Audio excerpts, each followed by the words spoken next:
When Grace Turner's child wept from hunger for the fifth straight day, she knew death was knocking. The mining town had turned its back. The sheriff wanted her baby, and 7 cents was all that stood between survival and the grave. Then a stranger's voice cut through the jeering crowd. "Prepare to go with me." What happened next would shake this town to its core. Stay with me until the end, and comment what city you're watching from. I want to see how far this story travels. The winter of 1887 came to Silverton, Colorado, with teeth bared and claws unsheathed.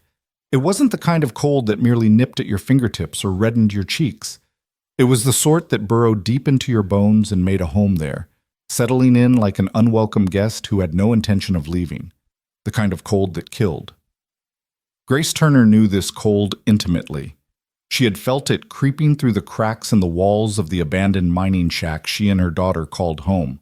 She had felt it in the empty gnawing of her stomach, in the weakness of her limbs, in the desperate, keening cries of her 5-year-old daughter, Lily, who hadn't eaten a proper meal in 5 days. 5 days. Grace had counted every single hour. 120 hours of watching her baby girl's cheeks hollow out, of seeing the light dim in those once bright blue eyes, of hearing the cries that had started as wails and had now deteriorated into weak, pitiful whimpers that somehow hurt even worse. The mining accident that had taken her husband, Thomas, had happened 7 months ago. 7 months since the tunnel collapsed, since the company men came to her door with their hats in their hands and their eyes on the ground, mumbling about regrettable circumstances and unfortunate incidents. 7 months since they'd handed her a small bag containing Thomas's pocket watch, his wedding ring, and $12 in severance pay. $12. That was what the mine valued her husband's life at. The money had run out 5 weeks ago. The odd jobs, taking in laundry, mending clothes, scrubbing floors, had dried up like summer creeks in drought when winter settled in. The other miners' wives, who had once nodded to her in the street, now crossed to the other side when they saw her coming. Poverty, Grace had learned, was contagious in the eyes of those who feared it. Now, on this bitter February morning, Grace stood in front of the cracked mirror that hung on the wall of their shack, trying to make herself presentable. Her dress, the only one she owned that wasn't completely threadbare, hung loose on her frame. She had lost so much weight that the bones of her shoulders pressed sharp against the faded calico fabric. Her face, once full and pretty enough that Thomas used to call her his prairie rose, was now gaunt, the skin stretched tight over her cheekbones. Dark circles ringed her eyes, making her look a decade older than her 26 years. But it was her hands that truly revealed her desperation. They trembled as she tried to pin her dark hair into some semblance of order, shaking so badly from hunger and cold that she stuck herself 3 times with the pins. Small drops of blood welled up on her fingertips, and she stuck them in her mouth absently, tasting copper and salt. Behind her, Lily lay on the narrow cot they shared, covered with every scrap of fabric and clothing Grace could pile on top of her. The child's breathing was shallow, her lips tinged with blue. She had stopped crying an hour ago, which terrified Grace more than all the tears in the world could have. "Mama?" Lily whispered, her voice so faint Grace almost didn't hear it. "Mama, my belly hurts." Grace turned from the mirror and crossed the small space in 3 steps. She knelt beside the cot, brushing Lily's blonde curls back from her forehead. The child was burning up with fever, had been since yesterday. Without food, without medicine, her little body was simply giving up the fight. "I know, sweetheart," Grace whispered, her voice cracking. "I know it hurts, but Mama's going to fix it. I'm going to get you food today, I promise." Lily's eyes fluttered open, and the trust Grace saw there nearly broke her. Her daughter still believed in her, still thought Mama could fix anything, could make everything right. That faith was both Grace's greatest treasure and her heaviest burden. "You promise?" Lily breathed. "I promise, baby girl. Cross my heart." Grace traced an X over her chest, the same gesture she'd made 100 times before when making promises she'd actually been able to keep. Back when Thomas was alive. Back when the world made sense. She pressed a kiss to Lily's burning forehead and stood, forcing steel into her spine that she didn't feel. In the corner of the room sat a small tin can. Their bank, Thomas used to call it, back when there had been money to save. Grace picked it up and dumped the contents into her palm. 7 cents. 3 pennies and 4 more that were so worn you could barely make out the year stamped on them. This was it. This was all that stood between her daughter and starvation. Grace closed her fist around the coins, feeling their meager weight, their absolute inadequacy. 7 cents wouldn't buy a loaf of bread. It wouldn't buy medicine. It wouldn't buy anything that would save Lily's life. But she had to try. She wrapped her shawl, thin as cobwebs, full of holes, around her shoulders and stuffed her feet into boots that were more whole than leather. At the door, she paused and looked back at Lily. Her daughter had closed her eyes again, her small face peaceful in a way that made Grace's blood run cold. It was the kind of peace that looked too much like surrender. "I'll be back soon," Grace said, though Lily didn't respond. "I'll be back with food. You hold on. You hear me? You hold on." The door closed behind her with a sound like a coffin lid dropping. Silverton's main street was already bustling despite the early hour.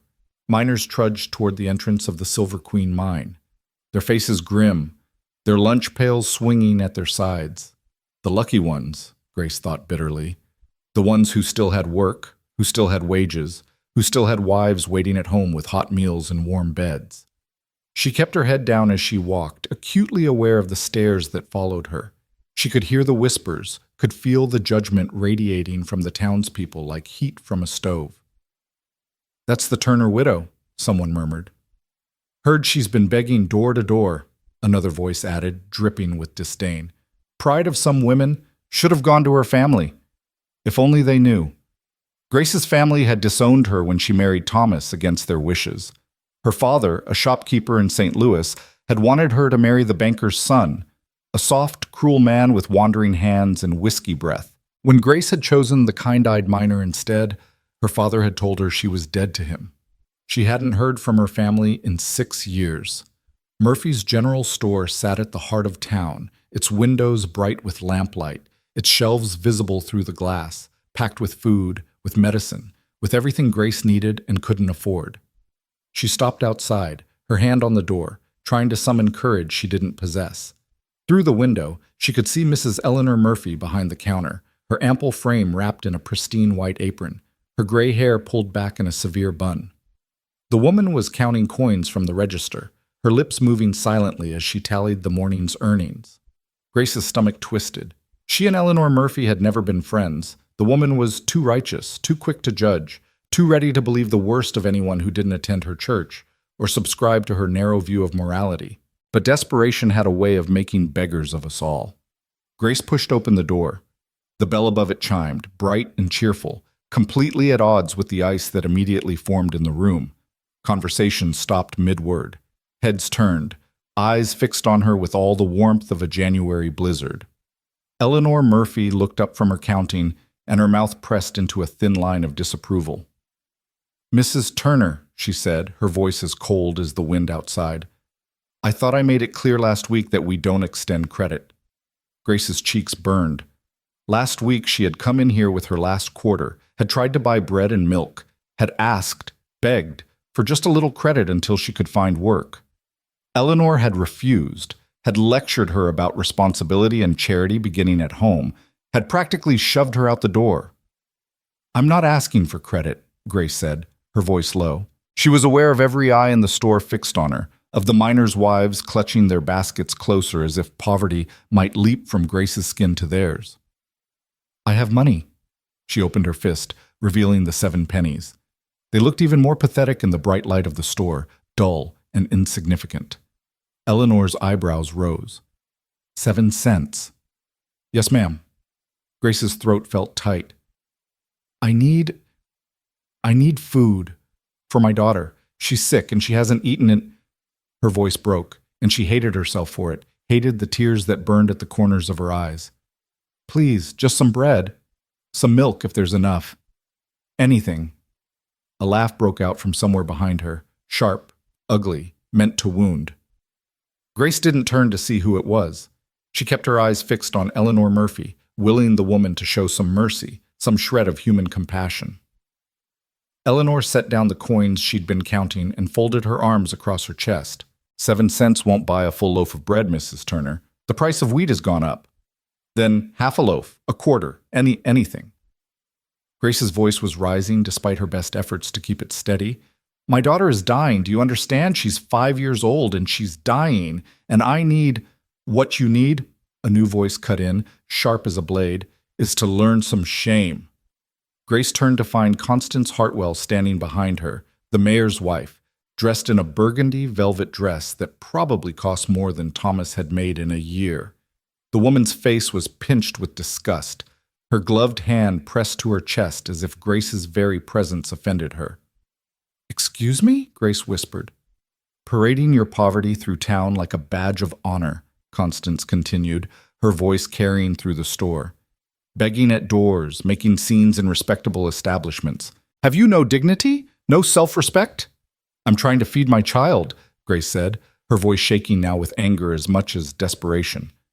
"My husband died working in your husband's mine, and the company gave me $12 and told me to make do. I've done everything I can, taken every job I could find, but there's nothing left. I'm not asking for charity. I have money. I just need—" "7 cents is an insult, not payment," Eleanor Murphy interjected. "And perhaps Mrs. Hartwell is right. Perhaps if you spent less time feeling sorry for yourself and more time seeking proper employment—" "There is no employment!" The words exploded from Grace loud enough that they echoed off the walls. "I've asked everywhere. I've begged for work. No one will hire me because you've all decided I'm not worth the trouble. Because my husband died and somehow that makes me less than human in your eyes." The store had gone completely silent. Grace could hear her own ragged breathing, could feel her heart hammering against her ribs. She had never raised her voice like that, had never spoken back to her betters, had never made a scene. But Lily was dying. And these people, with their full bellies and warm homes and righteous superiority, were going to let her die because Grace didn't have enough coins to meet their price.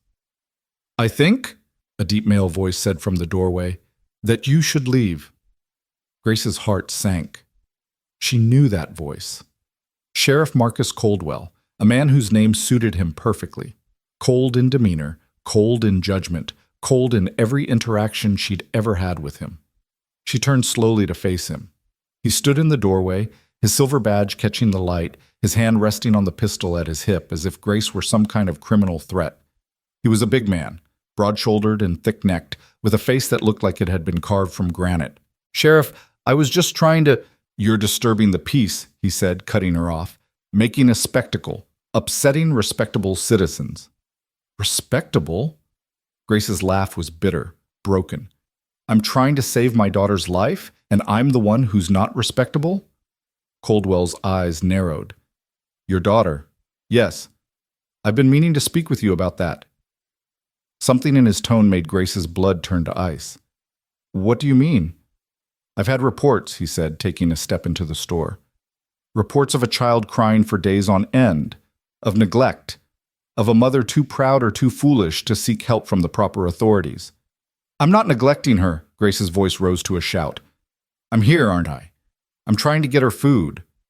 "With 7 cents," Coldwell's lip curled. "You can't care for that child, Mrs. Turner. Anyone can see that. And there are laws against child neglect. There are institutions, orphanages, where she would be fed, clothed, properly looked after." The world seemed to tilt beneath Grace's feet. "You want to take my daughter. I want to do what's best for a child who's suffering because her mother is too stubborn to admit she can't provide." "No." The word came out as a whisper, then stronger, louder. "No. You can't. She's all I have. She's dying under your care," Constance Hartwell said, her voice almost gentle now, which somehow made it worse. "Surely you can see that, Mrs. Turner. Surely you can see that the kindest thing, the most loving thing, would be to let her go to people who can actually feed her." Grace looked around the store wildly, seeking any face that might show sympathy, any eye that might hold compassion. But all she saw was judgment. Pity, perhaps, from one or two, but pity mixed with relief that they weren't in her position, that their children were safe and fed and warm. "Please," she whispered, and she hated how broken she sounded, hated how small. "Please, don't do this. I'll find a way. I'll find work. You have 3 days, Sheriff Coldwell said flatly. 3 days to prove you can provide for that child. If you can't, I'll be taking her into custody and placing her with the Sisters of Mercy Orphanage in Denver." 3 days, 72 hours to perform a miracle with 7 cents and no prospects. Grace felt something inside her crack, some final pillar of strength that had been holding her upright. Her legs wavered, and she reached out to steady herself against the counter. The 7 pennies slipped from her other hand, scattering across the floor with tiny pinging sounds, rolling under shelves and into corners. Several of the women in the store made disgusted sounds, gathering their skirts away as if even Grace's coins were contaminated. "Pathetic," someone muttered. Grace dropped to her knees, scrambling to gather the pennies. Her vision blurred with tears, her hands shaking so badly she could barely pick them up. This was it. This was what she had been reduced to, crawling on the floor of Murphy's General Store while the town watched and judged and found her wanting. She had gathered 6 of the pennies when the door to the store opened again. The wind that blew in was bitter cold, but it was nothing compared to the chill that seemed to emanate from the man who filled the doorway. Grace, still on her hands and knees, could only see his boots at first, well-worn leather, dusty from travel, the kind of boots that had walked 1,000 hard miles and would walk 1,000 more. The entire store had gone quiet again, but this was a different kind of silence. The judgmental whispers died. The rustling of skirts stopped. Even Sheriff Coldwell seemed to freeze. Grace looked up and up and up. The man standing in the doorway was easily the tallest person she had ever seen, 6.5 feet if he was an inch, with shoulders so broad he had to turn slightly to fit through the frame. But it wasn't his size that made the room hold its breath. It was something else, something in the way he carried himself, in the set of his jaw, in the storm-gray eyes that swept across the store like a judge surveying a courtroom. His face was weathered and hard, carved by wind and sun and grief, into something that might have been handsome once but was now simply formidable. A scar cut through his left eyebrow, white against tanned skin. His dark hair, streaked with silver at the temples, fell just past his collar. He wore a heavy sheepskin coat over dark clothing, and there was something about him, some quality Grace couldn't name, that made him seem more present, more real than anyone else in the room. His eyes found her, still on her knees on the floor, and something flickered across his face. Recognition, perhaps, though Grace had never seen this man before in her life. Or maybe it was something else. Something that looked almost like pain. He crossed the store in 4 long strides, and the crowd parted before him like water before the prow of a ship. No one spoke. No one even seemed to breathe. He stopped in front of Grace, and in one smooth motion bent down and picked up the 7th penny that had rolled under the counter. He held it out to her, and Grace, moving in a daze, took it from his calloused palm. "Thank you," she whispered, her voice barely audible. He didn't respond. Instead, he turned to face Eleanor Murphy, who stood behind the counter looking, for the first time in Grace's memory, uncertain. "Mrs. Murphy," the man said, and his voice was deep, rough, like stones grinding together. "I need supplies." Eleanor seemed to shake herself out of her stupor. "Of course, Mr. Mallory. What can I get for you?" Mallory. Grace felt a flicker of recognition. She had heard that name before, spoken in whispers by the miners. Ethan Mallory, the reclusive rancher who lived in the mountains northwest of town. The man who came to town once every few months for supplies and otherwise kept to himself. The man who had lost his wife and daughter in a fire 3 years ago and had become something of a ghost story. A specter who haunted the high country. A hermit who spoke to no one. Who wanted nothing from the world that had taken everything from him. "I need bread," Mallory said, his voice carrying through the silent store. "At least 5 loaves, milk, 2 bottles, eggs, butter, salt pork, whatever fresh vegetables you have, medicine, fever reducer, pain reliever, warm clothing, child size for a girl of about 5 or 6 years. Grace's heart stuttered. She looked up at him, but his eyes were fixed on Eleanor Murphy, his expression unreadable. Eleanor's mouth opened and closed. That's quite a list, Mr. Mallory. It'll cost, I don't care what it costs." He reached into his coat and pulled out a leather wallet, thick with bills. "Add it up and take what you need, but move quickly."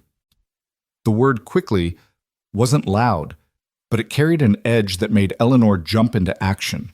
She began pulling items from the shelves, her hands moving faster than Grace had ever seen them move. calling out to her assistant to help her gather everything. Grace slowly got to her feet, clutching her 7 pennies, trying to understand what was happening. This man, this stranger, was buying supplies, child-sized clothing, medicine, everything she needed for Lily. But why? Mallory turned to face her, and Grace found herself looking into those storm-gray eyes. Up close, she could see the lines around them, the evidence of a hard life and harder grief. There was something in his gaze, a depth of sorrow that recognized its twin in her own eyes. "Your daughter," he said quietly. His voice meant only for her. "Where is she?" "At home," Grace whispered. She's very sick." He nodded as if this confirmed something he already knew. "How long since she's eaten?" 5 days. The words came out broken. 5 days of almost nothing. I've been giving her water, trying to keep her warm, but I had no money, and no one would help, and her voice cracked, the tears finally spilling over. "I didn't know what else to do." Something flickered across Mallory's face. Rage, perhaps, or anguish, or some combination of the two. He turned to look at the gathered townspeople, and his gaze was cold enough to frost glass. "You let a child starve," he said, his voice soft but carrying to every corner of the store. "You watched a mother beg for help, and you turned away. You spoke of charity and righteousness, while a little girl went hungry." Constance Hartwell drew herself up indignantly. "Now see here, Mr. Mallory, it's not our responsibility to—" "Shut your mouth." The words were spoken quietly, but they cut through Constance's protest like a knife through silk. Mallory's eyes fixed on her, and the mayor's wife actually took a step back. "I don't want to hear another word from any of you, not one word." The silence that followed was absolute. Eleanor Murphy finished packing the supplies into several large crates. Her hands were trembling. "That comes to $43.17, Mr. Mallory." He pulled out a $50 bill and set it on the counter. "Keep the change. And Mrs. Murphy?" "Yes, sir?" "If this woman comes to you again asking for food or supplies for her child, you give it to her. You give her whatever she needs, and you put it on my account. Do you understand?" Eleanor's eyes were wide. "Yes, Mr. Mallory, of course." He turned to Sheriff Coldwell, who had been standing frozen by the door, his hand still resting on his pistol. "You had something to say about taking this woman's child?" Coldwell's jaw worked. "I was merely concerned about the child's welfare." "The child's welfare." Mallory's voice was dangerously quiet. "You were going to take a dying girl from her mother and send her to an orphanage because her mother's only crime was being poor. Does that sound like concern to you, Sheriff?" "I was following the law." "The law." Mallory took a step toward him, and despite Coldwell's size, he seemed to shrink before the rancher. "Let me tell you something about the law, Sheriff. The law is supposed to protect people. It's supposed to serve justice. What you were doing here wasn't justice. It was cruelty hiding behind a badge." Coldwell's face flushed red. "You can't speak to me like—" "I just did." Mallory's eyes were chips of flint. "And if I hear that you've bothered this woman or her daughter again, if I hear you've so much as looked at them wrong, I'll be having another conversation with you. And you won't like it nearly as much as this one. Are we clear?" For a moment, it looked like Coldwell might argue. His hand tightened on his pistol, his pride clearly warring with his common sense. But something in Mallory's eyes, some promise of violence barely held in check, made the decision for him. "Clear," he muttered and stalked out of the store. Mallory turned back to Grace and his expression softened, just a fraction. "Can you carry one of these crates?" Grace nodded, not trusting her voice. "Then pick one up. I'll take the other 2. We're leaving." "But I don't understand," Grace whispered. "Why are you helping me?" Something passed across Mallory's face, a shadow of pain so deep it made Grace's heart ache just to witness it. "Because 3 years ago, I listened to my daughter cry for her mother while our house burned and I couldn't save her. Because I know what it sounds like when a child suffers. And because—" his voice cracked, just slightly. "Because maybe if I can save one child, just one, it'll mean something. It'll mean her death wasn't meaningless." Grace felt tears streaming down her face, but for the first time in weeks, they weren't tears of despair. "Thank you," she whispered. "Thank you." He didn't respond. He simply bent down, lifted two of the heavy crates as if they weighed nothing, and turned toward the door. Grace hurried to pick up the third, her arms trembling with more than just its weight. At the door, Mallory paused and looked back at the assembled townspeople. Every face was turned toward them, shock and shame, and something like fear written across their features. "Remember this day," Mallory said, his voice carrying a weight of judgment that made grown men flinch. "Remember that you let a child starve because you valued your pride more than her life. Remember that you were ready to tear a family apart because poverty offended your sensibilities. And when you pray tonight, if any of you have the courage to face your God, you ask yourself what kind of people you've become." He walked out into the winter morning, Grace following behind him like a shadow finding its light. The walk back to Grace's shack felt like a journey through a dream. Her arms ached from the weight of the crate, but she barely noticed. Behind her, she could hear Mallory's steady footsteps, could feel his presence like a warm fire at her back, driving away the cold that had settled into her bones over the past weeks. People stopped in the street to stare. News traveled fast in a small town, and Grace could see the shock on their faces, the questions in their eyes. Ethan Mallory, the hermit of the high country, the ghost who never spoke to anyone, was walking through town carrying supplies for Grace Turner, the widow everyone had written off as a lost cause. Let them stare, Grace thought fiercely. Let them whisper and wonder. Her daughter was going to eat today. Her daughter was going to live. Nothing else mattered. The shack came into view, and Grace's heart clenched. In the bright morning light, it looked even more pathetic than usual. Walls held together more by hope than nails, a roof that leaked in a dozen places, windows stuffed with rags to keep out the wind. This was where she had been raising her child. This was what she had been trying to preserve when she begged for help. Shame washed over her, hot and bitter. What must Mallory think? This man who had clearly known better days, who had lost everything but still had his pride, his strength, what must he think of her? But when she glanced back at him, his expression held no judgment, only a grim understanding, as if he recognized the stages of loss, the slow descent from comfort to poverty. Grace pushed open the door, and the first thing she heard was silence. Her heart stopped. "Lily!" She dropped the crate, supplies scattering across the floor, and rushed to the cot where her daughter lay. "Lily, baby, please!" Lily's eyes fluttered open, unfocused and glassy with fever. "Mama?" The relief that flooded through Grace was so powerful it nearly drove her to her knees. "Yes, baby. Yes, Mama's here. And I brought food. I brought medicine. You're going to be okay." Mallory had entered behind her, setting his crates down gently. Grace watched as his eyes swept over the shack, taking in the broken furniture, the thin blankets, the complete absence of anything that might make this place a home. She waited for disgust, for pity, for anything that would make her feel smaller than she already did. Instead, he knelt beside the cot, and his large, scarred hands moved with surprising gentleness as he touched the back of them to Lily's forehead. "High fever," he said quietly. "When did it start?" "Yesterday morning," Grace said, her hands twisting in her skirt. "She's been getting weaker and weaker, and then the fever came, and I knew—" Her voice broke. "I knew I was running out of time." Mallory nodded and stood, moving to the crates he'd brought.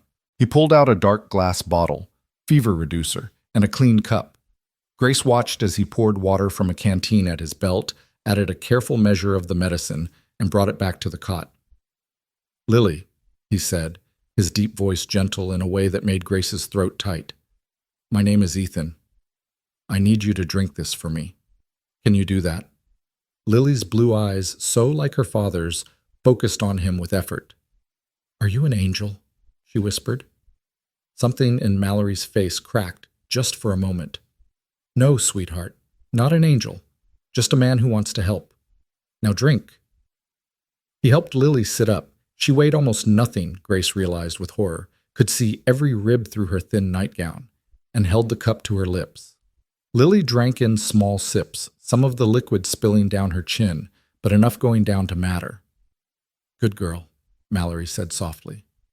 That's a good girl. He laid her back down gently and turned to Grace. The fever reducer will help, but she needs food. Slowly at first. Her stomach won't be able to handle much. Do you know how to make gruel? Grace nodded, unable to speak past the lump in her throat. Good. There's oats in the crate and milk. Start with that. Small amounts every hour. By tomorrow, if she's keeping it down, you can try soft bread soaked in broth. He paused, studying her face. Do you have a way to heat water? To cook? There's a stove, Grace said, gesturing to the small, rusted thing in the corner. It works, mostly, when I have fuel. Mallory was already moving to the third crate. He pulled out packages wrapped in brown paper and began unpacking them. Not just food, but blankets. Real blankets. Thick wool ones that looked like they could actually keep out the cold. He pulled out a small dress, warm stockings, a coat lined with fleece. These were... He stopped, his jaw working. These were my daughters. She was about the same age. They've been in a trunk for 3 years. Seemed like it was time they were used again. Grace's vision blurred with tears. Mr. Mallory, I can't possibly... You can. You will. He stood, the blankets in his arms. Now show me how to bank that stove properly. I'm not leaving until there's heat in this place and food in your daughter's belly. For the next hour, Grace worked in a daze, following Mallory's quiet instructions. He got the stove burning hot with wood he'd brought, the warmth spreading through the shack for the first time in weeks. Grace made gruel from the oats and milk, her hands steady now, purpose driving away the weakness that had plagued her. When it was ready, Mallory helped Lily sit up again, and Grace fed her daughter one small spoonful at a time. Lily's eyes brightened with each bite, and though she could only manage a few spoonfuls before exhaustion claimed her, it was more than she'd eaten in days.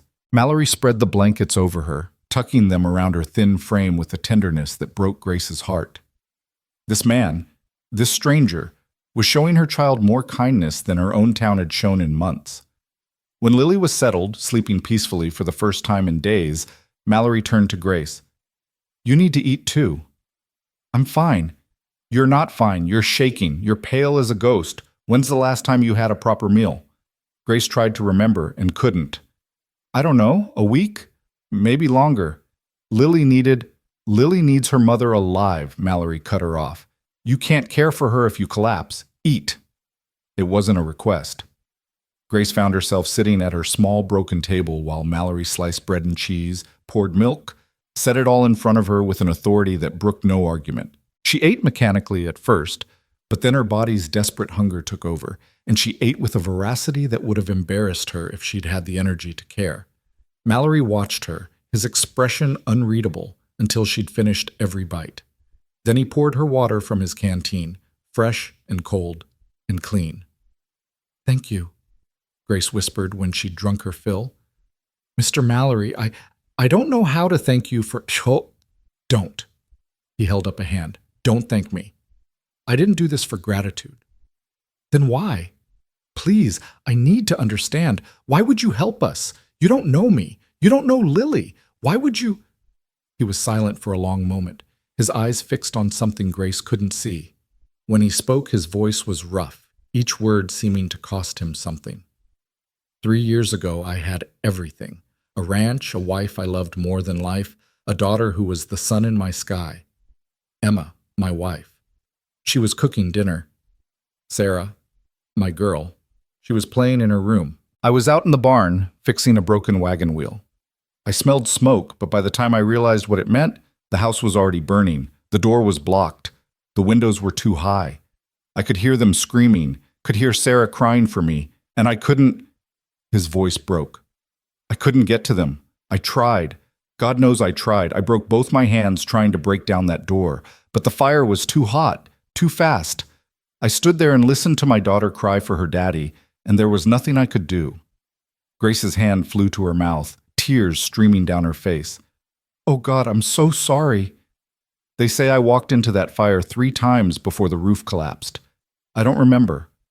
I woke up 2 weeks later with burns covering half my body and no family left to wake up for. He looked at his hands, turning them over as if seeing the scars for the first time. For 3 years, I've been asking myself why I lived when they died. Why I get to wake up every morning when they don't. What possible purpose there could be in this suffering. And then today I came to town for supplies, and I heard a child crying, just crying, like Sarah used to cry when she was hurt or scared. And I followed the sound to that store, and I saw you on the floor, saw your daughter dying, saw a whole town ready to let it happen because you didn't have enough money in your hand. He looked at Grace then, and his eyes were wet. Maybe this is why. Maybe I was meant to survive so I could be here, today, for this. So I could save one child when I couldn't save my own. Maybe that's the only meaning there is. Grace didn't think. She simply stood and crossed to him, throwing her arms around this big, broken man who had saved her daughter's life. He stiffened in surprise, then slowly, hesitantly, his arms came around her, and she felt him shake with silent sobs he'd probably been holding back for 3 years.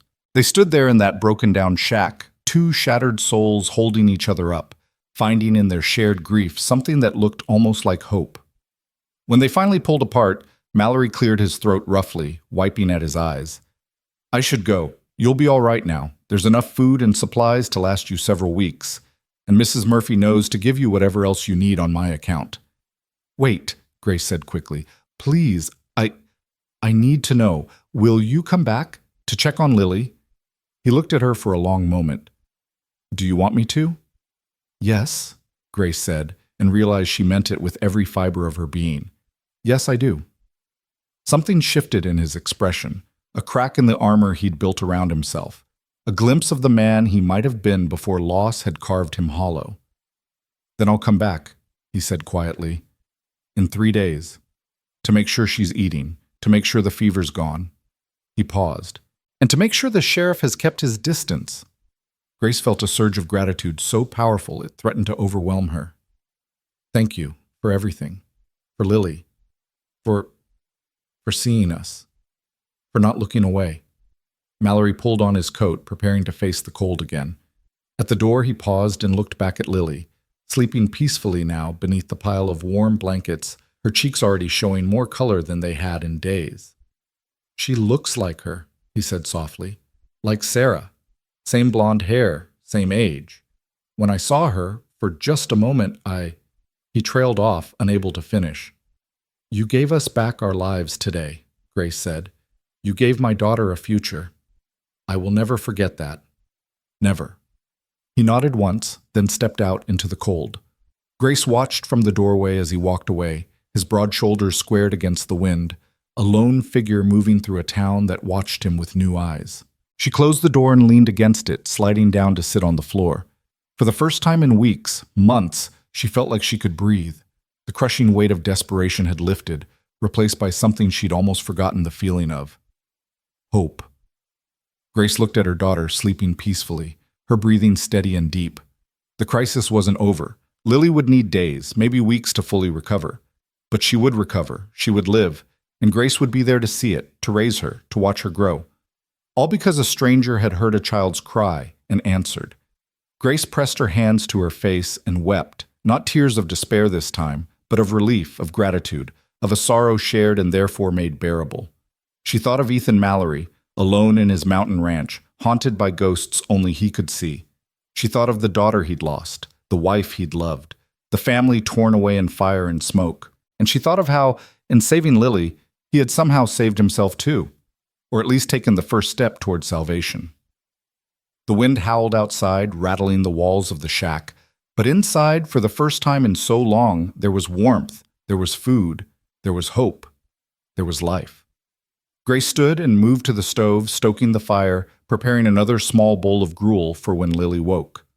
She unpacked the supplies Mallory had brought, arranging them carefully, making mental notes of what they had, how long it would last, what she would need to ask Mrs. Murphy for next. She pulled out the small dress he'd brought, his daughter's dress, and held it to her chest, feeling the soft fabric, imagining the little girl who had worn it, the father who had kept it safe for 3 years, unable to let go. Outside, the town of Silverton went about its business, but Grace knew that something had changed today. A line had been drawn. Sides had been chosen, and come what may, whether the town accepted it or not, Grace Turner and her daughter were no longer alone.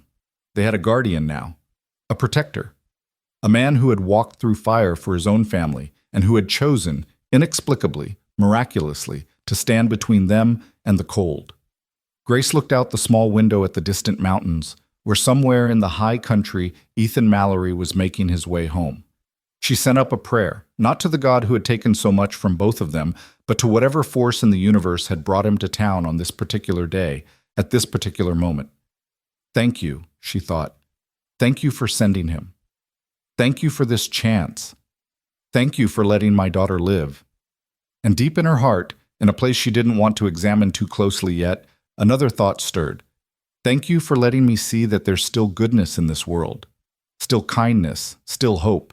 The fire in the stove crackled and popped, spreading warmth through every corner of the little shack.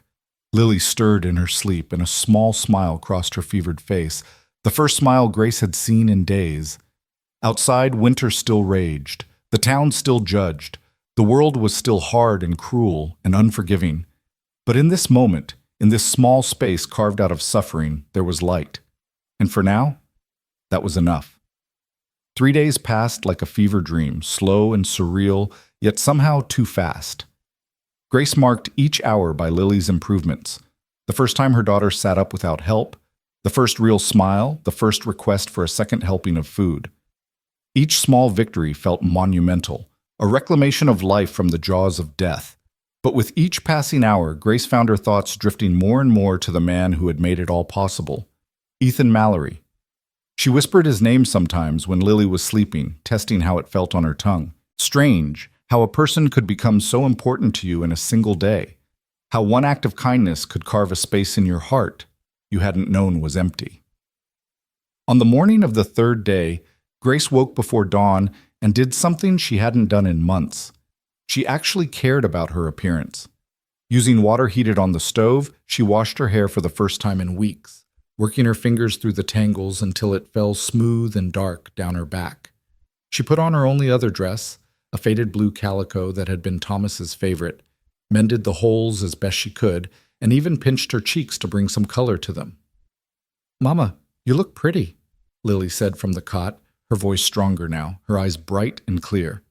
The fever had broken on the second day, and though she was still weak, she was unmistakably on the mend. Grace turned from the mirror, surprised. "You think so, sweetheart?" "Uh-huh. Like a princess in my storybook." Lily tilted her head, studying her mother with an intensity that seemed too knowing for a 5-year-old. "Is it because Mr. Ethan is coming today?" Heat flooded Grace's cheeks. "I don't know what you mean." "You smile different when you talk about him," Lily observed, her matter-of-fact tone making Grace's blush deepen. "Like Daddy used to make you smile." The comparison should have hurt, should have felt like a betrayal of Thomas's memory, but somehow it didn't. Thomas had been gone for 7 months, and Grace had spent every one of those months in a gray fog of survival. Ethan Mallory had brought color back into her world, had reminded her that she was still alive, still capable of feeling something other than despair. "Mr. Ethan saved your life, Lily," Grace said softly, sitting on the edge of the cot. "That's worth smiling about." "I like him," Lily announced. "He has sad eyes like you, Mama, but he was nice to me. He called me a good girl." Grace's throat tightened. She pulled Lily into her arms, holding her close, breathing in the clean scent of her hair. She'd been able to bathe her daughter properly for the first time in weeks, using the soap Mallory had brought. "You are a good girl, the best girl." A knock at the door made them both jump. Grace's heart started hammering against her ribs. She stood, smoothed down her dress with trembling hands, and crossed to the door. Ethan Mallory stood on the threshold, looking exactly as he had 3 days ago, weathered and hard, dressed in his heavy coat, his eyes the color of storm clouds. But there was something different about him, too. The rigid set of his shoulders had softened slightly, and when his gaze found Grace's, something flickered there that looked almost like relief. "Mrs. Turner," he said, his deep voice sending an involuntary shiver down her spine. "Mr. Mallory, please, come in."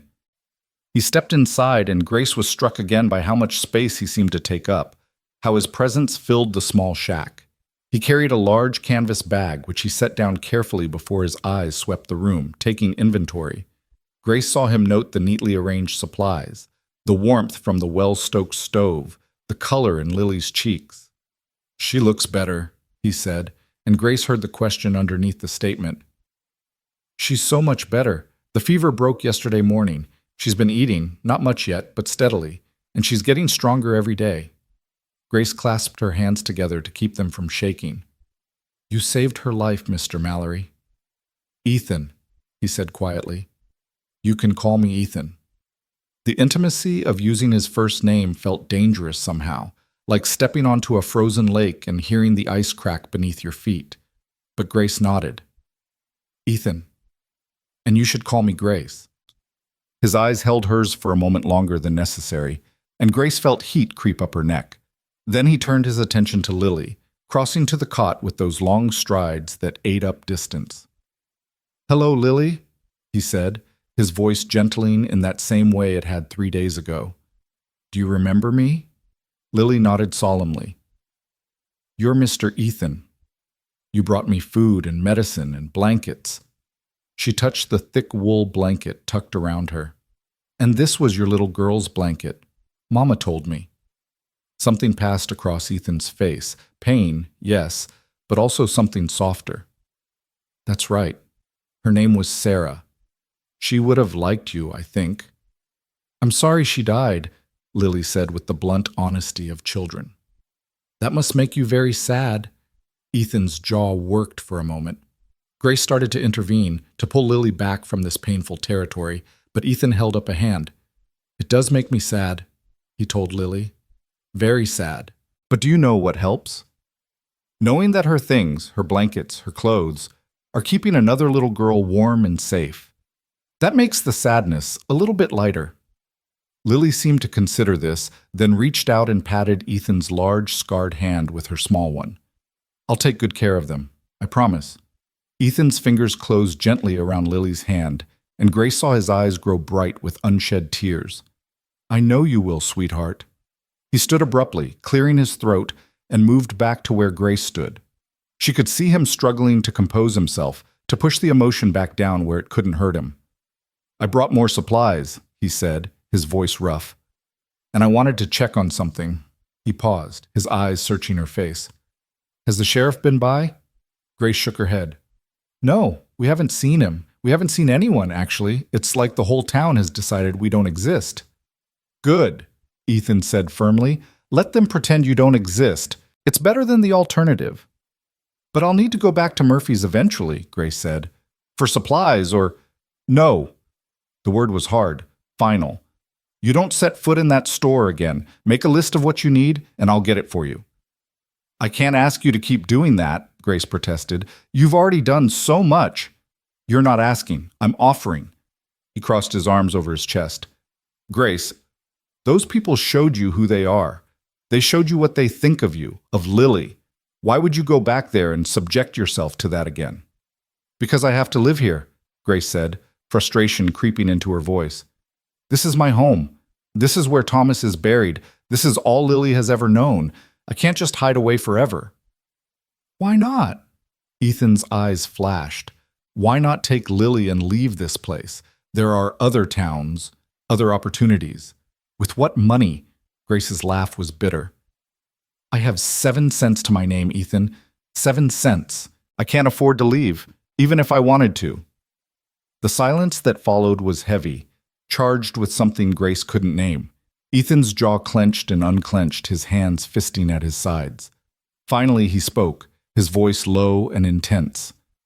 What if you didn't have to worry about money?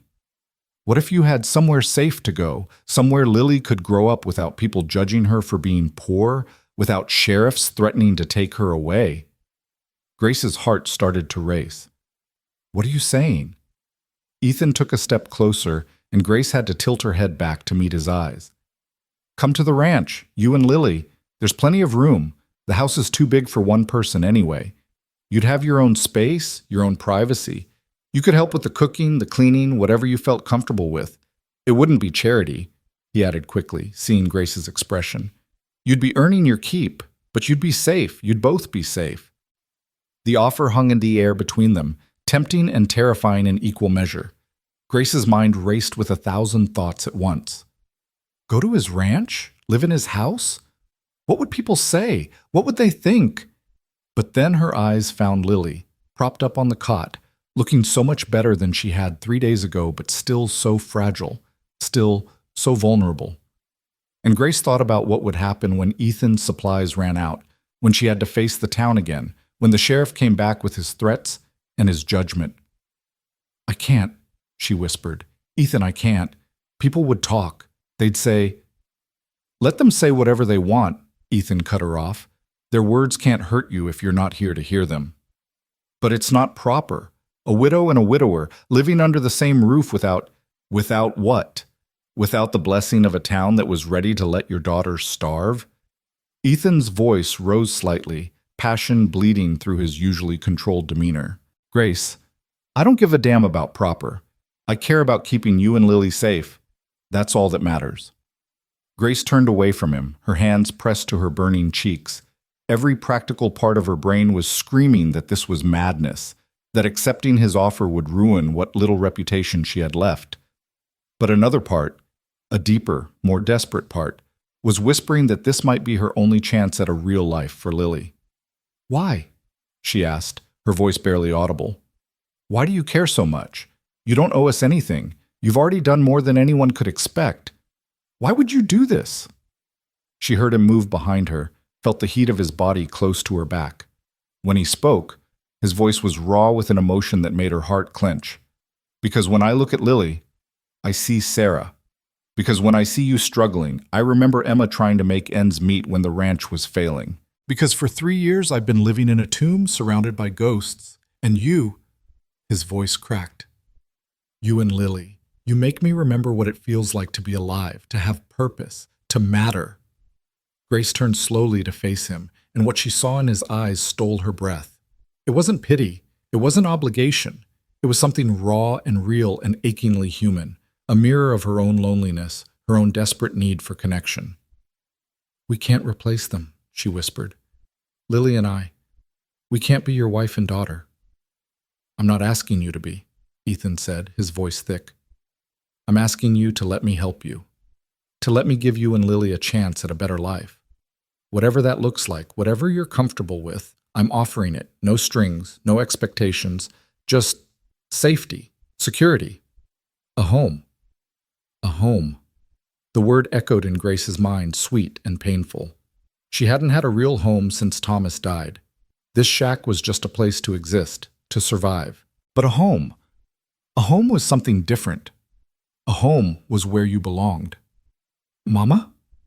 Lily's small voice broke through Grace's thoughts. "Are we going to go live with Mr. Ethan?" Grace looked at her daughter, saw the hope shining in those blue eyes, and felt something inside her shift. What kind of mother would she be if she let pride stand in the way of Lily's well-being? What kind of fool would turn down safety because of what strangers might think? "If we did this," Grace said slowly, turning back to Ethan, "there would have to be rules, boundaries. I won't have people thinking. I won't have Lily exposed to scandal." Something like relief washed over Ethan's face. "Whatever you need, whatever makes you comfortable. I'd need my own room. Lily and I would stay together and we'd need privacy. I'd earn my keep, cooking, cleaning, whatever needs doing, but this would be an arrangement, an employment situation, nothing more." "Agreed," Ethan said immediately. "And if at any point I feel like it's not working, if I want to leave, you'd let us go. No arguments, no trying to convince me to stay." "You'd be free to leave whenever you wanted," Ethan confirmed. "Though I'd make sure you had money and supplies to get where you were going safely." Grace studied his face, searching for any sign of deception, any hint of ulterior motives. But all she saw was sincerity, and beneath that, a bone-deep weariness that matched her own. "When would we leave?" she asked. "Today. Now, if you're ready. I came prepared." He gestured to the canvas bag he'd brought. "I brought warmer clothes for both of you, and I have a wagon outside. We could be at the ranch before nightfall." "Today?" Grace's voice squeaked slightly. "That's so soon. Is there any reason to wait?" Ethan asked. "Every day you stay here is another day the sheriff could come back. Another day the town could make your life harder. Why give them the chance?" He was right, and Grace knew it. But the thought of leaving, of walking away from the only home Lily had ever known, from the town where Thomas was buried, felt like a betrayal somehow. As if reading her thoughts, Ethan said quietly, "We can come back. Whenever you want to visit your husband's grave, I'll bring you, I promise." The thoughtfulness of that offer, the understanding behind it, nearly undid Grace completely. She blinked back tears and nodded. "All right, yes, we'll come with you." "Yay!" Lily's excited voice rang out from the cot. "We're going to have a real house, Mama, with Mr. Ethan." Grace couldn't help but smile at her daughter's enthusiasm, even as her own heart hammered with fear and anticipation. "Yes, baby, we're going to have a real house." The next hour passed in a blur of activity. Ethan helped Grace pack their meager belongings, which didn't take long, as they had so little. Clothes that were more patches than original fabric, a few dishes, Thomas's pocket watch that Grace couldn't bear to part with, and a small wooden horse that had been Lily's favorite toy before hunger had made even play impossible. When everything was packed, Ethan lifted Lily into his arms as easily as if she weighed nothing. The little girl wrapped her arms around his neck, and Grace's heart clenched at the sight. She hadn't seen Lily trust someone so completely, so quickly, since Thomas died. "Ready?" Ethan asked, looking at Grace over Lily's blonde head. Grace took one last look around the shack that had been her prison for the past months. She thought about the nights she'd spent here crying, the days she'd spent scrambling for any way to survive, the desperate hours she'd spent watching Lily waste away. This place held nothing but pain and suffering. "I'm ready," she said, and meant it. Outside, Ethan's wagon was indeed waiting, hitched to two sturdy horses. The wagon bed was filled with supplies covered by canvas tarps, and Grace realized he must have made a trip to Murphy's before coming to get them. He settled Lily in the back, surrounded by blankets to keep her warm, then helped Grace up onto the bench seat. His hands on her waist were firm and steady, and Grace felt an electric current run through her at the touch. She settled onto the bench quickly, her cheeks burning, hyper-aware of how close he'd been, how solid his hands had felt. Ethan climbed up beside her and took the reins. "Comfortable?" Grace nodded, not trusting her voice. She was acutely conscious of his presence beside her, of how his shoulder nearly touched hers on the narrow bench, of how she could smell wood smoke and leather and something else, something purely him. As the wagon began to move, Grace heard a door slam. She turned to see Eleanor Murphy standing on the porch of her store, her arms crossed, her face twisted with disapproval. Behind her, several other townspeople had gathered, drawn by the commotion. "Leaving, Mrs. Turner?" Eleanor called out, her voice dripping with false sweetness. "And where might you be going?" Grace felt Ethan stiffen beside her, felt the reins tighten in his hands. But before he could speak, Grace surprised herself by calling back, "Somewhere better, Mrs. Murphy. Somewhere people know the meaning of Christian charity." A gasp rippled through the gathered crowd. Eleanor's face flushed an unbecoming red. "Well, I never—" "No," Grace cut her off, her voice growing stronger. "You never did. None of you did. You watched my daughter starve and called it justice. You threatened to take her from me and called it concern. But Mr. Mallory," she gestured to Ethan, "he showed me what real kindness looks like, what real decency is. And I hope, Mrs. Murphy, that when you're old and alone and in need, someone shows you more mercy than you showed me." With that, Grace faced forward, her heart pounding so hard she thought it might burst from her chest. Beside her, she heard a sound that might have been a laugh, quickly stifled. "That was—" Ethan started, then seemed to search for the right word. "That was magnificent." Grace felt a smile tugging at her lips despite the tears in her eyes. "I've wanted to say that for months." "I'm glad you finally got the chance." They rode in silence for a while, leaving the town behind. Grace watched the familiar buildings grow smaller in the distance, watched the mountains ahead grow larger, and tried not to think about all the ways this decision could go wrong. "Tell me about the ranch," she said finally, needing to fill the silence with something other than her anxious thoughts. "What's it like?" Ethan was quiet for a moment, his eyes on the road ahead. When he spoke, his voice had softened with something that might have been fondness. "It's about 10 miles northwest of town, up in the high country. 300 acres of good grazing land, a creek that runs year-round, timber for building and firewood. The house is—" He paused. "It's bigger than I need. 2 stories, 4 bedrooms, a kitchen with a real cook stove, a parlor. I built it myself with help from some of the hands I used to employ. Used to employ? Grace picked up on the past tense. I let them all go after the fire, Ethan said, his voice flattening. Didn't see the point in keeping help when there was no one to help. I've been running the place myself for 3 years. It's not what it was. I keep enough cattle to make ends meet, maintain the buildings, but that's about it. Grace heard the loneliness in his words, the isolation. That must be hard, being out there all alone. It was what I wanted, Ethan said, or what I thought I wanted. After Emma and Sarah died, I couldn't stand being around people. Couldn't stand their pity, their sympathy, their awkward silences. The ranch gave me somewhere to hide. And now? Grace asked softly. Ethan turned to look at her, and the intensity in his eyes made her breath catch. Now I'm tired of hiding, tired of being alone with ghosts.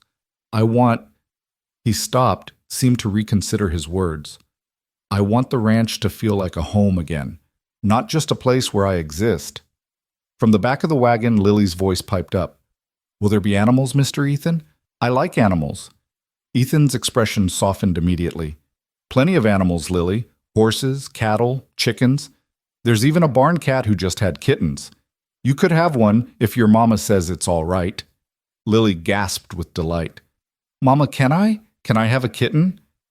Grace turned to look at her daughter, saw the pure joy on her face, and felt her throat tighten with emotion. We'll see, sweetheart. Let's get settled first. As they climbed higher into the mountains, the landscape changed. The scrubby vegetation of the lower elevations gave way to pine forests, the air growing crisp and clean. Snow capped the highest peaks, brilliant white against the blue sky. It was beautiful, harsh and wild, but beautiful.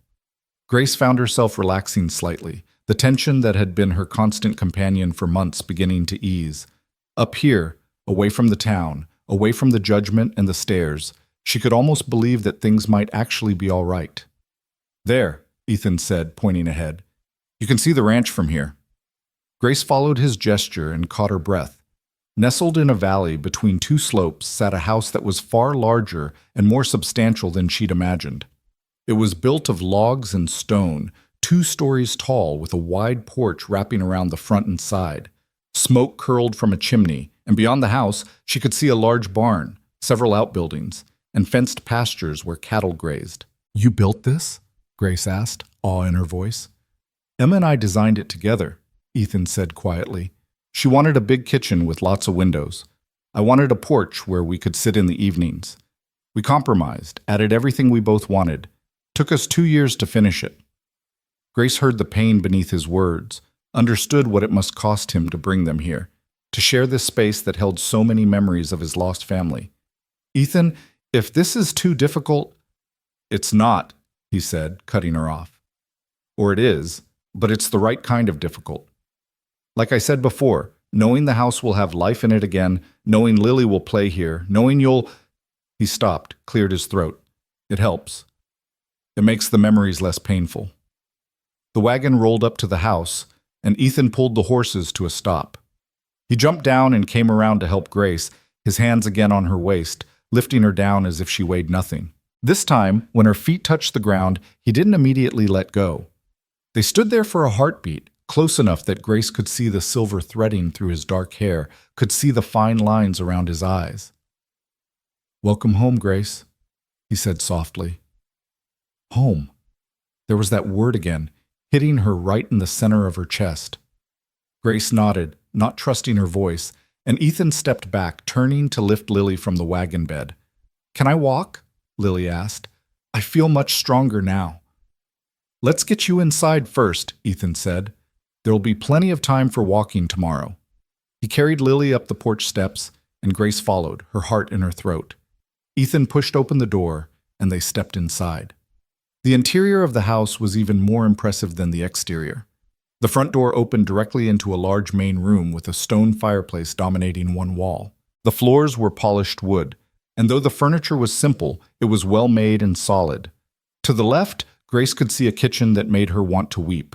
A real iron cook stove, a large table, cabinets and counters. And yes, the windows Emma had wanted, letting in streams of afternoon sunlight. A staircase along one wall led to the second floor, and Ethan headed toward it with Lily still in his arms. The bedrooms are upstairs. I thought you and Lily could take the one at the end of the hall. It gets morning sun, and it's the warmest room in the house. Grace followed him up the stairs, her hand trailing along the smooth banister. The second floor had a long hallway with 4 doors. Ethan led them to the last one and pushed it open. The room was spacious and bright, with 2 large windows overlooking the front of the property. There was a big bed covered with a quilt, a dresser, a rocking chair in the corner, and Grace's breath caught, a small bed tucked against one wall, clearly meant for a child. "Sarah's bed," Ethan said quietly, seeing where Grace was looking. "I couldn't get rid of it. Couldn't get rid of any of it." He set Lily down gently on the small bed, and the little girl immediately ran her hands over the carved headboard, her eyes wide. "It's beautiful," Lily breathed, "like a princess bed." Ethan's smile was tinged with sadness. Sarah thought so too. Grace moved to stand beside him, close enough that their arms almost touched. "Are you sure about this, Ethan? About having us here, in this room, with these things? If it's too much—" "It's not too much," he said, his voice firm. "It's exactly right. I want this room to be lived in again. I want to hear a child's laughter in this house. I want—" He turned to face her fully, and Grace saw in his eyes a desperate kind of hope. "I want to stop living in the past and start living in the present. And you, both of you, you make that possible." Grace felt tears prick her eyes. "I'll take care of it all. I promise. Sarah's things, the house, all of it. I'll treat it with the respect it deserves." "I know you will," Ethan said. "I trust you, Grace. I wouldn't have brought you here if I didn't." The weight of that trust settled over Grace like a mantle. This man, this stranger who had become so important so quickly, was giving her not just shelter, but something far more precious. His faith that she wouldn't abuse what he was offering, that she would honor the memory of what he'd lost. "I'll go get your things from the wagon," Ethan said, breaking the moment. "There's a pump in the kitchen for fresh water, and I've got a fire going in the cook stove. Make yourselves comfortable. This is your home now." He left, his footsteps heavy on the stairs, and Grace was alone with Lily. Her daughter had climbed onto Sarah's bed and was lying back, staring up at the ceiling with wonder. "Mama, this is the nicest place I've ever been," Lily said. "It's like a castle." Grace sat on the edge of the bed, smoothing Lily's hair back from her forehead. "It's pretty special, isn't it?" "Mr. Ethan is nice," Lily continued, her voice drowsy. The journey had tired her out.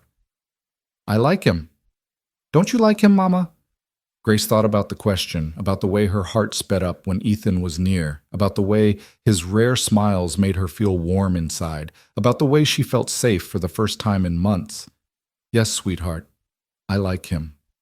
"Good," Lily said, her eyes drifting closed. "Because I think he's sad and lonely, and we can help him not be sad anymore, just like he helped us not be hungry." Out of the mouths of babes, Grace thought, feeling her heart squeeze. Maybe that was exactly what this arrangement was. 2 broken families helping each other heal, 2 sets of wounds finding salve in each other's presence. She sat with Lily until her daughter's breathing evened out in sleep, then stood and moved to the window. From here, she could see Ethan down below, unloading the wagon with efficient, practiced movements. As if sensing her gaze, he looked up, and their eyes met across the distance. Grace raised her hand in a small wave, and after a moment, Ethan returned it. Then he went back to his work, and Grace turned from the window, looking around the room that was now hers and Lily's. For the first time since Thomas died, Grace felt something unfurl in her chest, something that had been locked tight for so long she'd almost forgotten what it felt like. It felt like possibility, like maybe, just maybe, the worst was behind them. Like maybe, against all odds, they had found their way to something that looked like safety, like stability, like home.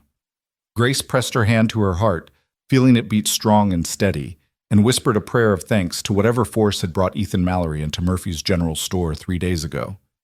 Then she went downstairs to start her new life. The morning Robert Turner arrived in Silverton dawned with an unseasonable chill, as if winter had decided to make one last stand before surrendering to spring.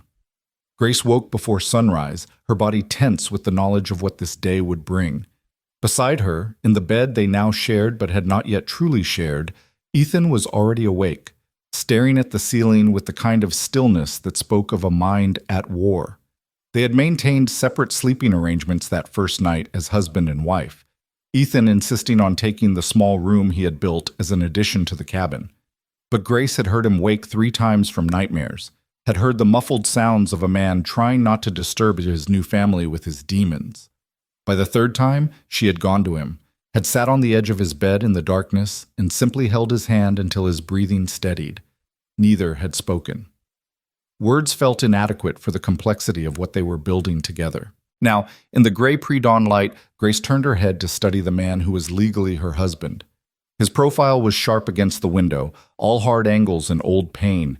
She wondered what he was thinking, whether he regretted the choice he had made, whether the weight of another family to protect was crushing him beneath memories of the one he had failed to save. "I can feel you watching me," Ethan said quietly, his voice rough with sleeplessness. "I'm sorry.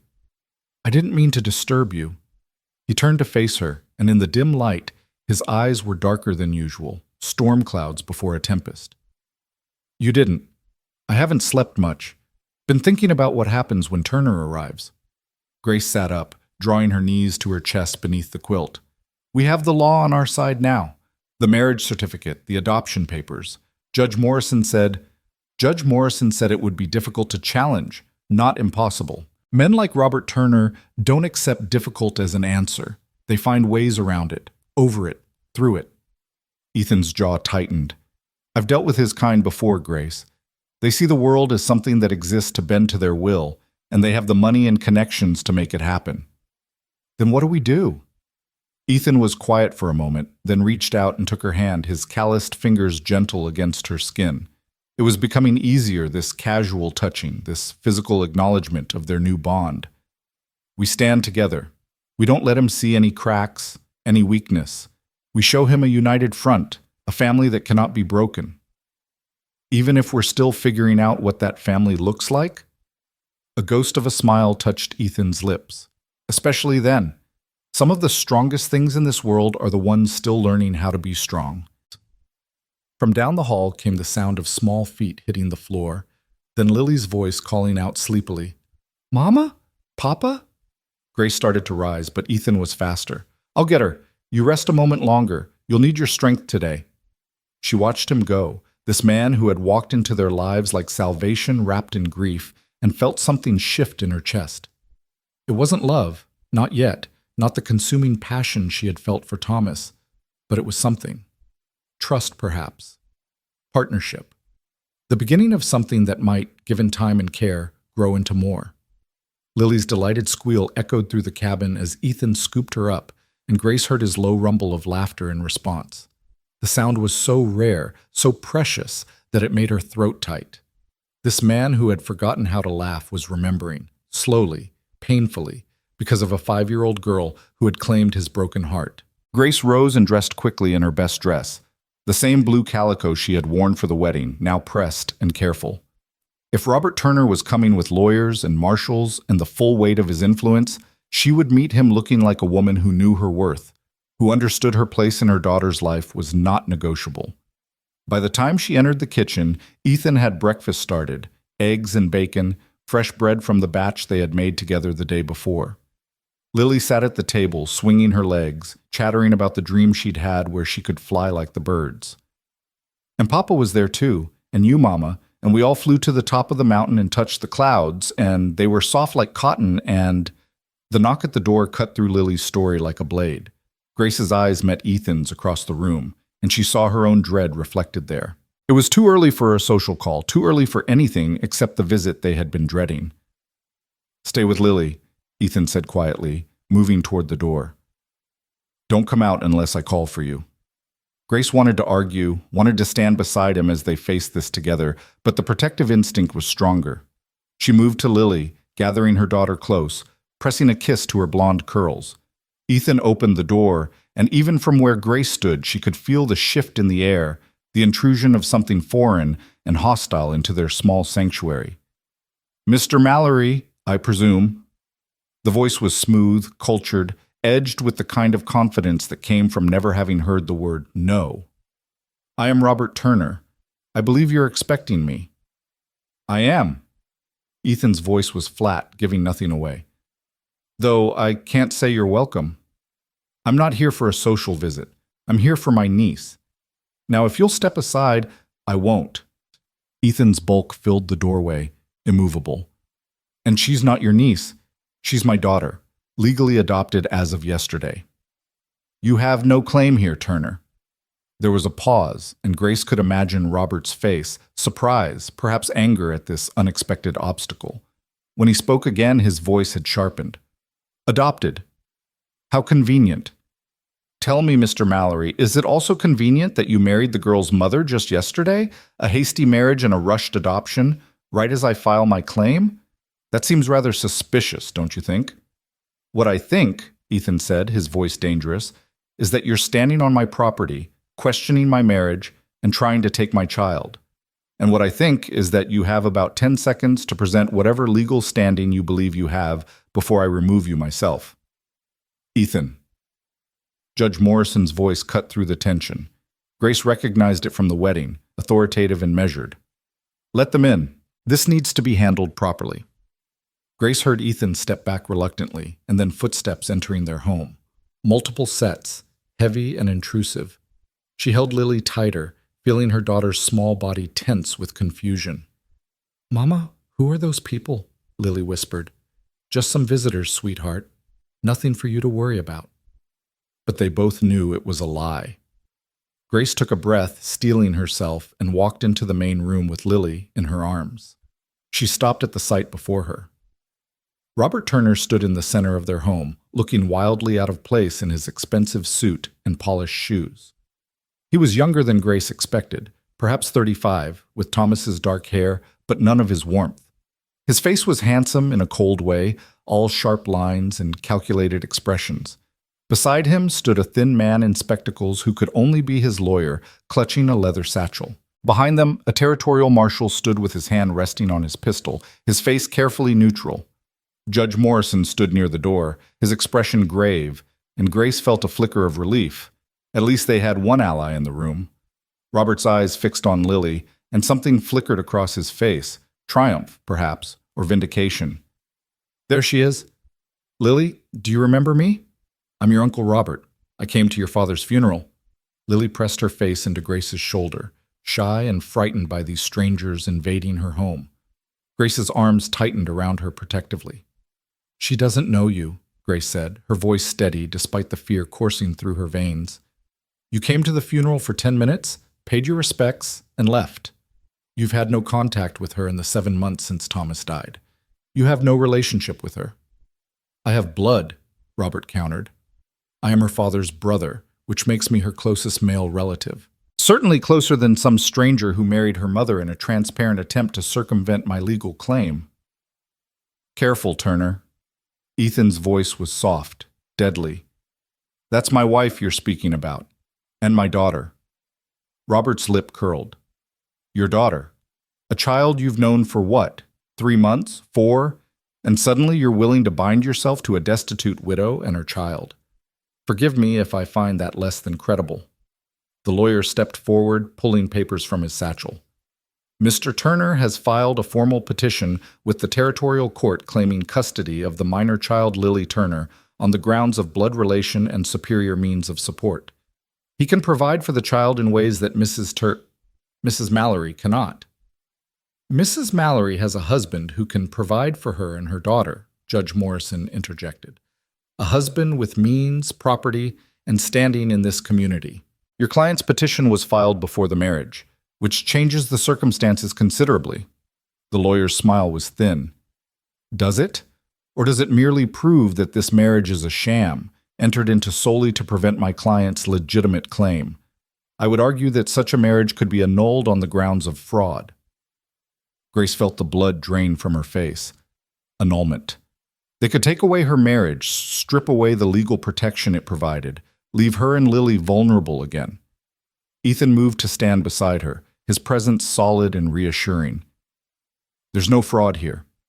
Grace and I married because we chose to build a life together, to create a family for Lily.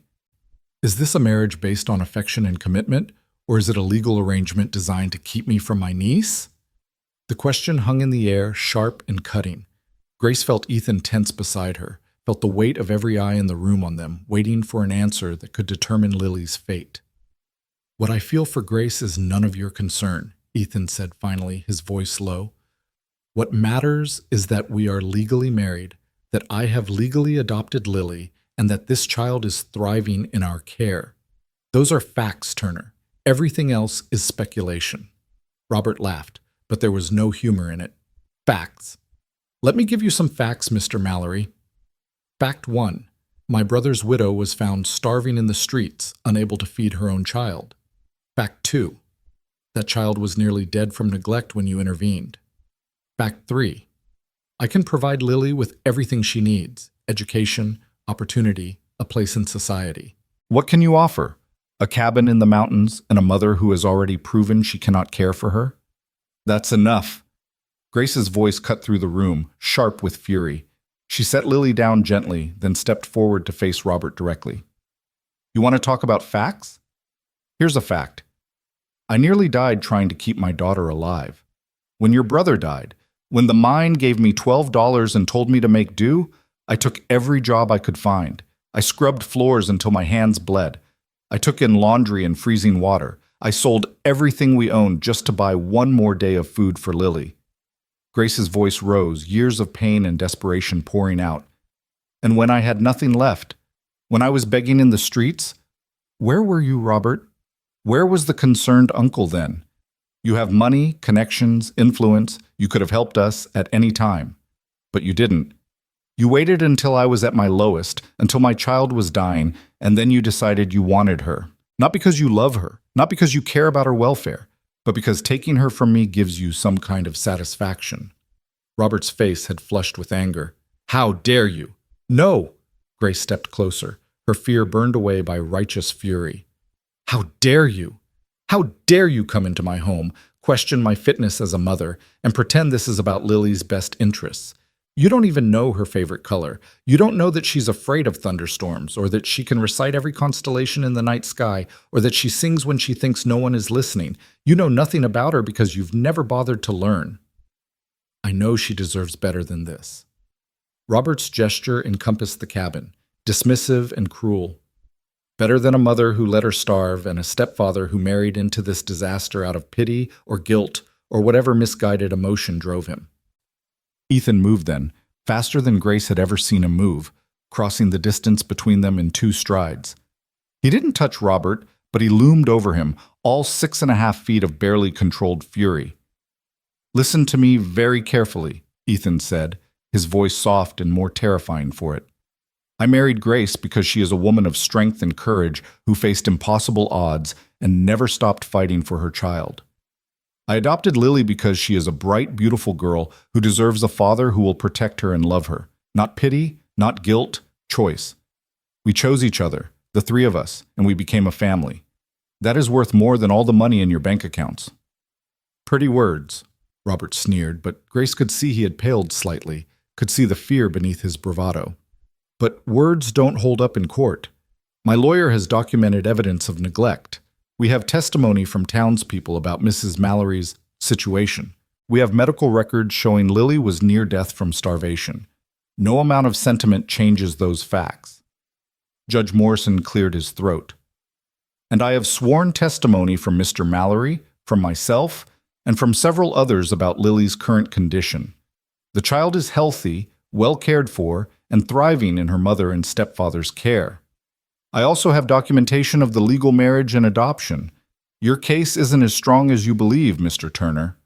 The lawyer stepped forward again, his voice unctuous. "With respect, Your Honor, my client is prepared to take this to the Territorial Supreme Court if necessary. He has the resources for a prolonged legal battle. Do Mr. and Mrs. Mallory have similar resources? Can they afford months, perhaps years of litigation?" The question hit like a physical blow. Grace felt her hope crumbling. Legal battles cost money. Money they didn't have. Money Robert Turner had in abundance. He could bleed them dry with lawyers and court fees, could draw this out until they had nothing left to fight with. She looked at Ethan and saw the same realization in his eyes, saw the calculation happening behind them. They could run, disappear into the mountains like he had suggested, But that would make them fugitives, would mean Lily growing up in hiding, always looking over her shoulder. Before either of them could speak, a small voice cut through the tension. I don't want to go with you. Every head turned to Lily, who had moved to stand between Grace and Ethan, her small hand clutching her father's pant leg. Her face was set with a determination that seemed far too old for her 5 years. Robert's expression softened, became almost gentle, a mask, Grace realized, a performance. Lily, sweetheart, I know this is confusing, but I'm your family, your papa's brother. I want to take care of you, give you a good life. I have a good life. Lily's voice was clear, unwavering. I have Mama and Papa. I have a home. I don't need you. You don't understand. I understand you want to take me away from Mama. Lily's eyes, so like Thomas's, filled with tears, but her voice remained steady. I understand you think Mama is bad because we were hungry, but Mama gave me her food. Mama kept me warm. Mama never stopped trying to save me. And when she couldn't do it alone, Papa came. Papa brought food and medicine and made us safe again. They're my family, not you. Grace felt tears streaming down her face. Beside her, Ethan had gone very still, his hand moving to rest on Lily's shoulder, protective, anchoring. Robert's mask cracked, anger bleeding through. You're a child. You don't know what's best for you. I can give you education, opportunity, a real future. No. The word was quiet but absolute. Lily looked up at Ethan, then at Grace, then back to Robert. You can't give me what I need, because what I need is Mama and Papa. What I need is to be loved, and they love me. You just want me. The silence that followed was deafening. Grace saw the lawyer exchange glances with Robert, saw the marshal shift uncomfortably, saw Judge Morrison's eyes gleaming with something that looked like satisfaction. Out of the mouths of babes, the judge murmured. He turned to Robert, his expression stern. Mr. Turner, I've heard enough. This child has made her wishes clear. She is well cared for, healthy, and has expressed a clear preference to remain with her mother and stepfather. Unless you can provide concrete evidence of actual harm or neglect, current neglect, not past circumstances beyond Mrs. Mallory's control, I am inclined to deny your petition. This is outrageous, Robert's composure finally shattered. I'm her blood relative. I have rights. You have no rights that supersede a child's welfare and a mother's legal custody, Judge Morrison said firmly.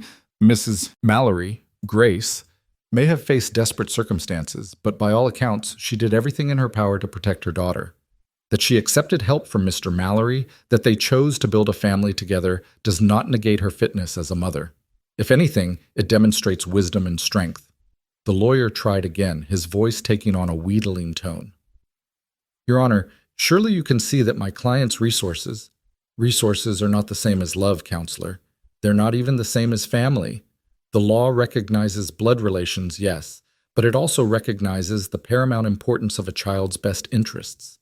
And Lily's best interests are clearly served by remaining with her mother and the man who has legally adopted her as his daughter.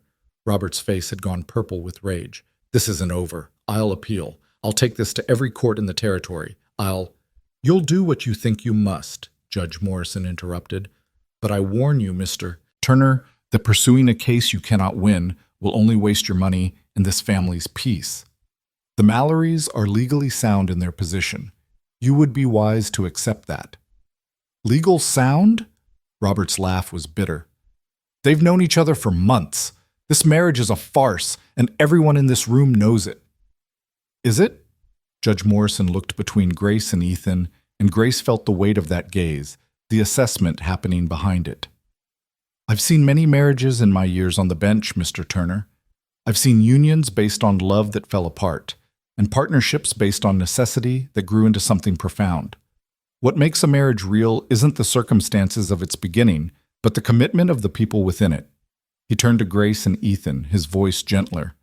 Mr. and Mrs. Mallory, I need to ask you both a question, and I need honest answers, not for Mr. Turner's benefit, but for this child's. Can you make this work?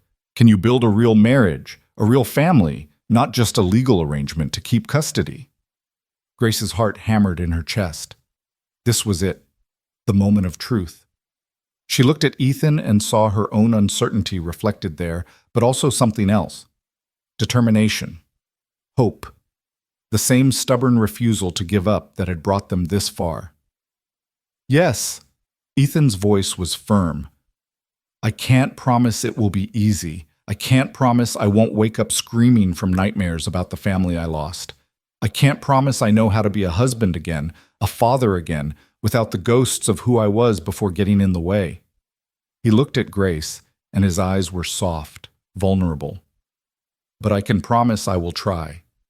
I can promise that every day I will choose this family. I will choose Grace and Lily, and I will do everything in my power to be the man they deserve. Grace felt something break open in her chest. Not pain, but its opposite. The release of a fear she had been carrying, the first true breath after drowning. She turned to Judge Morrison, aware of every eye on her, every judgment waiting to fall. I lost my husband, she said quietly. I lost my home, my security, everything I thought made me safe in this world. And I learned that safety doesn't come from circumstances. It comes from the people who stand beside you when everything falls apart. She looked at Ethan, really looked at him, seeing past the scars and the grief to the man beneath. Ethan stood beside me when no one else would. He saved my daughter's life. He gave us hope when I had none left. Do I love him the way I loved Thomas? No, not yet. But I respect him. I trust him. I choose him. And I believe that's a foundation strong enough to build a real marriage on. She turned back to the judge. So yes, Your Honor, we can make this work. We will make this work. Because Lily deserves a family, and we deserve a chance to be that family for her. Judge Morrison nodded slowly, and Grace thought she saw approval in his eyes. Then my ruling stands. Lily remains with her mother and stepfather. Mr. Turner, your petition is denied. This is not justice, Robert shouted, his composure completely shattered now. This is the law. The marshal spoke for the first time, his voice weary. And you'll respect it, Mr. Turner, or I'll have to ask you to leave Silverton. Robert looked around the room wildly, seeking allies and finding none. His lawyer had already begun packing his papers, clearly seeing the case was lost. The marshal stood ready to enforce the judge's ruling, and Lily clung to Ethan's leg, her message clear. She would not go willingly, would not accept this stranger as family, no matter what blood they shared. You haven't won, Robert said finally, his voice low and venomous. He pointed at Grace, then at Ethan. You think you can play house, pretend it being a family? You're broken people trying to fix each other, and it will fall apart. When it does, when this sham marriage crumbles, I'll be there. I'll be waiting, and Lily will be mine. Get out. Ethan's voice was deadly quiet. Get out of my house before I throw you out. For a moment, Robert looked like he might argue, might push this to physical confrontation. But something in Ethan's eyes, some promise of violence barely leashed, made him reconsider. He turned on his heel and stalked toward the door, his lawyer scurrying after him. At the threshold, he turned back one last time. This isn't over, Grace. You were always weak, always needy. Thomas used to complain about it, about how you clung to him. You'll cling to Mallory, too, and he'll realize what a burden you are. And when he leaves, and he will leave, I'll be there to pick up the pieces. Or rather to take what should have been mine from the start. The door slammed behind him, and the silence that followed was absolute. Grace stood frozen, Robert's words cutting deep, finding every insecurity she had tried to bury. Thomas had complained about her, had found her needy, burdensome. The man she had loved, who she thought had loved her, had he resented her all along? Grace, Ethan's hand on her shoulder brought her back. Grace, look at me. She turned to him, vision blurred with tears, expecting to see doubt, to see Robert's poison taking root. Instead, she saw fury on her behalf, and something that looked almost like tenderness. Whatever he said about Thomas, it's a lie. A cruel manipulation designed to hurt you. Don't give him that power. But what if... No. Ethan's hands cupped her face, gentle despite their strength. No what-ifs. No doubts. We just stood before a judge and marshals and declared our commitment to each other and to Lily. We just won, Grace. Don't let him steal that victory with poison words. Judge Morrison cleared his throat. Mr. Mallory is right, Mrs. Mallory. Robert Turner is a man who's used to winning, and he lashes out when he loses. His words were meant to wound, nothing more. He moved toward the door, the marshal following. I'll file my ruling today. The adoption and marriage are legally binding. Lily is your daughter now, by law and by choice. No one can change that. Thank you, Grace whispered. Thank you for seeing, for understanding. I saw a family worth protecting, the judge said simply. Make sure you prove me right. When they were gone, when it was just the three of them again in the cabin that had become their home, Lily finally let go of Ethan's leg and threw herself into Grace's arms. Mama, I was so scared. I thought he was going to take me away. Grace held her daughter close, breathing in the scent of her hair, feeling her solid warmth. Never, baby. Never. You're ours and we're yours, and nothing will change that. Over Lily's head, her eyes met Ethan's. He looked exhausted, the confrontation clearly having taken its toll, but there was also something like peace in his expression. They had faced the storm together and survived. The family they had built, fragile and new and unconventional, had proven strong enough to weather the assault. Papa? Lily pulled back from Grace and looked at Ethan. You won't leave us, will you? Like the mean man said? Ethan knelt down so he was eye level with her, and Grace saw his hands tremble slightly as he took Lily's small ones in his. Listen to me, little bird. I made you a promise, remember? I promised I would be here, that I would be your papa, that I would protect you and your mama. And I keep my promises. Always. Even when it's hard? Especially when it's hard. He glanced at Grace, then back to Lily. Being a family isn't about the easy times. It's about standing together when things get difficult. It's about choosing each other every day, no matter what. And I choose you, both of you, today, tomorrow, and every day after that. Lily seemed satisfied with this. She wrapped her arms around Ethan's neck and whispered, I love you, Papa. Grace saw the impact of those words hit him, saw him close his eyes against the emotion, saw his arms tighten around this child who had given him back a piece of himself he thought lost forever. I love you too, sweetheart, he whispered back. More than you know. When Lily finally released him and went to play with her doll, apparently having already relegated the morning's trauma to the realm of things children shouldn't worry about, Grace and Ethan stood facing each other in the quiet kitchen. We did it, Grace said softly. We actually did it. We did. Ethan's hand came up to touch her face, his thumb brushing away a tear she hadn't realized had fallen. Grace, what Robert said about Thomas, I don't want to think about it. I don't want to wonder if the man I loved resented me. I can't. Her voice broke. Then don't. Don't give Robert that power over your memories. Ethan's voice was fierce. The past is done.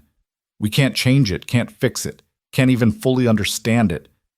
All we have is now, this moment, this choice, this family we're building. That's what matters. Grace looked at him. This man who had been a stranger 4 months ago, who had walked into her life at her darkest hour and offered salvation without asking for anything in return. This man who had married her to protect her daughter, who had stood beside her against Robert's assault, who was promising her a future when the past still haunted them both. And she made a choice. Grace stepped forward and wrapped her arms around him, pressing her face against his chest, feeling his heartbeat steady and strong beneath her cheek. For a moment he stood rigid, surprised, but then his arms came around her, holding her close, and she felt something in both of them begin to relax, begin to believe that this might actually work. Thank you, she whispered against his shirt, for everything, for saving us, for fighting for us, for choosing us. His arms tightened. Thank you for letting me, for giving me a reason to come back to the living, for trusting me with what matters most to you. They stood there in their kitchen, holding each other, two broken people finding unexpected wholeness in each other's arms. Outside, the world continued on. Robert Turner rode away in fury. The town whispered and wondered. Spring slowly conquered winter's last defenses. But inside the cabin, in that moment, Grace Turner Mallory and Ethan Mallory began to understand what they had created. Not a marriage of convenience, not a legal arrangement to protect a child, but something real. Something that had started in desperation and was growing, slowly, carefully, into something that looked remarkably like hope. Lily's voice called out from the other room, asking if they could have pancakes for lunch, and they broke apart. smiling at the mundane request after the morning's drama. "Pancakes it is," Ethan called back. He looked at Grace, and she saw in his eyes a question, an offer. "Together?" Grace took his hand, feeling the roughness of his palm, the strength in his fingers, the slight tremor that spoke of emotion held barely in check. "Together," she agreed. And as they moved to the kitchen to make lunch for their daughter, as they worked side by side in comfortable silence, as they slowly began to learn the rhythms of being a family, Grace felt something she hadn't felt in 7 long months. She felt like she was home. The weeks following Robert Turner's defeat should have brought peace, but Grace found herself walking on eggshells in her own home. Not because of any cruelty or coldness from Ethan, quite the opposite. It was the careful distance he maintained, the way he seemed to be constantly measuring his words and actions, as if afraid one wrong move would shatter the fragile family they had built. They shared a home, shared meals, shared the responsibility of raising Lily, but there was a wall between them neither seemed willing to breach. At night, Ethan still retreated to the small addition he had built, still woke screaming from nightmares he refused to discuss. Grace would lie awake in the bed that was supposed to be theirs, listening to his muffled cries, wanting to go to him, but uncertain if her presence would be welcomed or would only make his demons worse. It was Lily, surprisingly, who first voiced what they were all feeling. 3 weeks after Robert's visit, Grace found her daughter sitting on the porch steps, her small face troubled in a way that made Grace's heart clench. She sat down beside her, wrapping an arm around Lily's shoulders. "What's wrong, sweetheart? You've barely touched your breakfast." Lily was quiet for a long moment, picking at a splinter on the wooden step. When she finally spoke, her voice was small and worried. "Mama, does Papa not like us anymore?" The question hit Grace like a physical blow. "What? Of course he likes us. Why would you think otherwise?" "Because he's always sad. And he sleeps in the other room, not with you like Papa Thomas did. And sometimes when he looks at me, he gets that look, like he's seen something that hurts him." Lily's eyes filled with tears. "Did I do something wrong? Is he sorry he became my papa?" Grace pulled her daughter close, her own throat tight with emotion. "Oh, baby, no, you haven't done anything wrong. Papa Ethan loves you so much, more than you can possibly understand. Then why does he seem so far away? Even when he's right here, it's like part of him is somewhere else." Out of the mouths of babes, Grace thought, remembering Judge Morrison's words. Her 5-year-old daughter had identified exactly what Grace herself had been too afraid to name. Ethan was with them, but not fully present, held back by ghosts and guilt and a fear of loving again that he couldn't seem to overcome. "Papa Ethan lost his family before we knew him," Grace said carefully, trying to find words a child could understand. "His wife and his little girl died in a fire, and it hurt him very badly.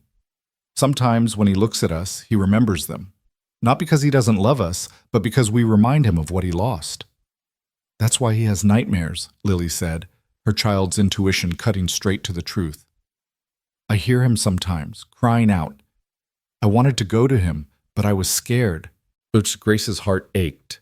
This child, who had faced so much in her short life, was worried about comforting the man who had saved her. "I know, sweetheart. I hear him too." "Do you go to him?"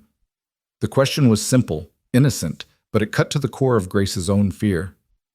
"Sometimes, but I don't always know if my being there helps or makes it worse." Lily looked up at her with those 2 knowing eyes. "Mama, when I have bad dreams, you come to me. You hold me and tell me it's okay and that I'm safe.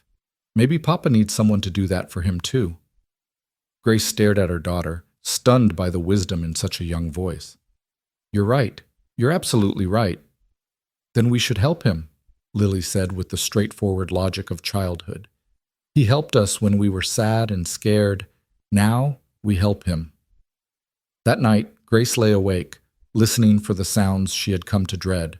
Just past midnight they came. Ethan's voice, rough with terror, calling out names she couldn't quite make out. "Sarah. Emma. No. Please, no." She heard him wake with a gasp, heard the creak of his bed as he sat up, heard the heavy silence that followed as he tried to calm his racing heart. And for the first time since their marriage, Grace didn't hesitate. She rose from her bed, wrapped a shawl around her nightgown, and walked to his door. She knocked softly. "Ethan, can I come in?" Silence. Then, "Grace, you should be sleeping. I'm fine." "You're not fine, and I'm tired of pretending we both are." She tried the handle and found it unlocked.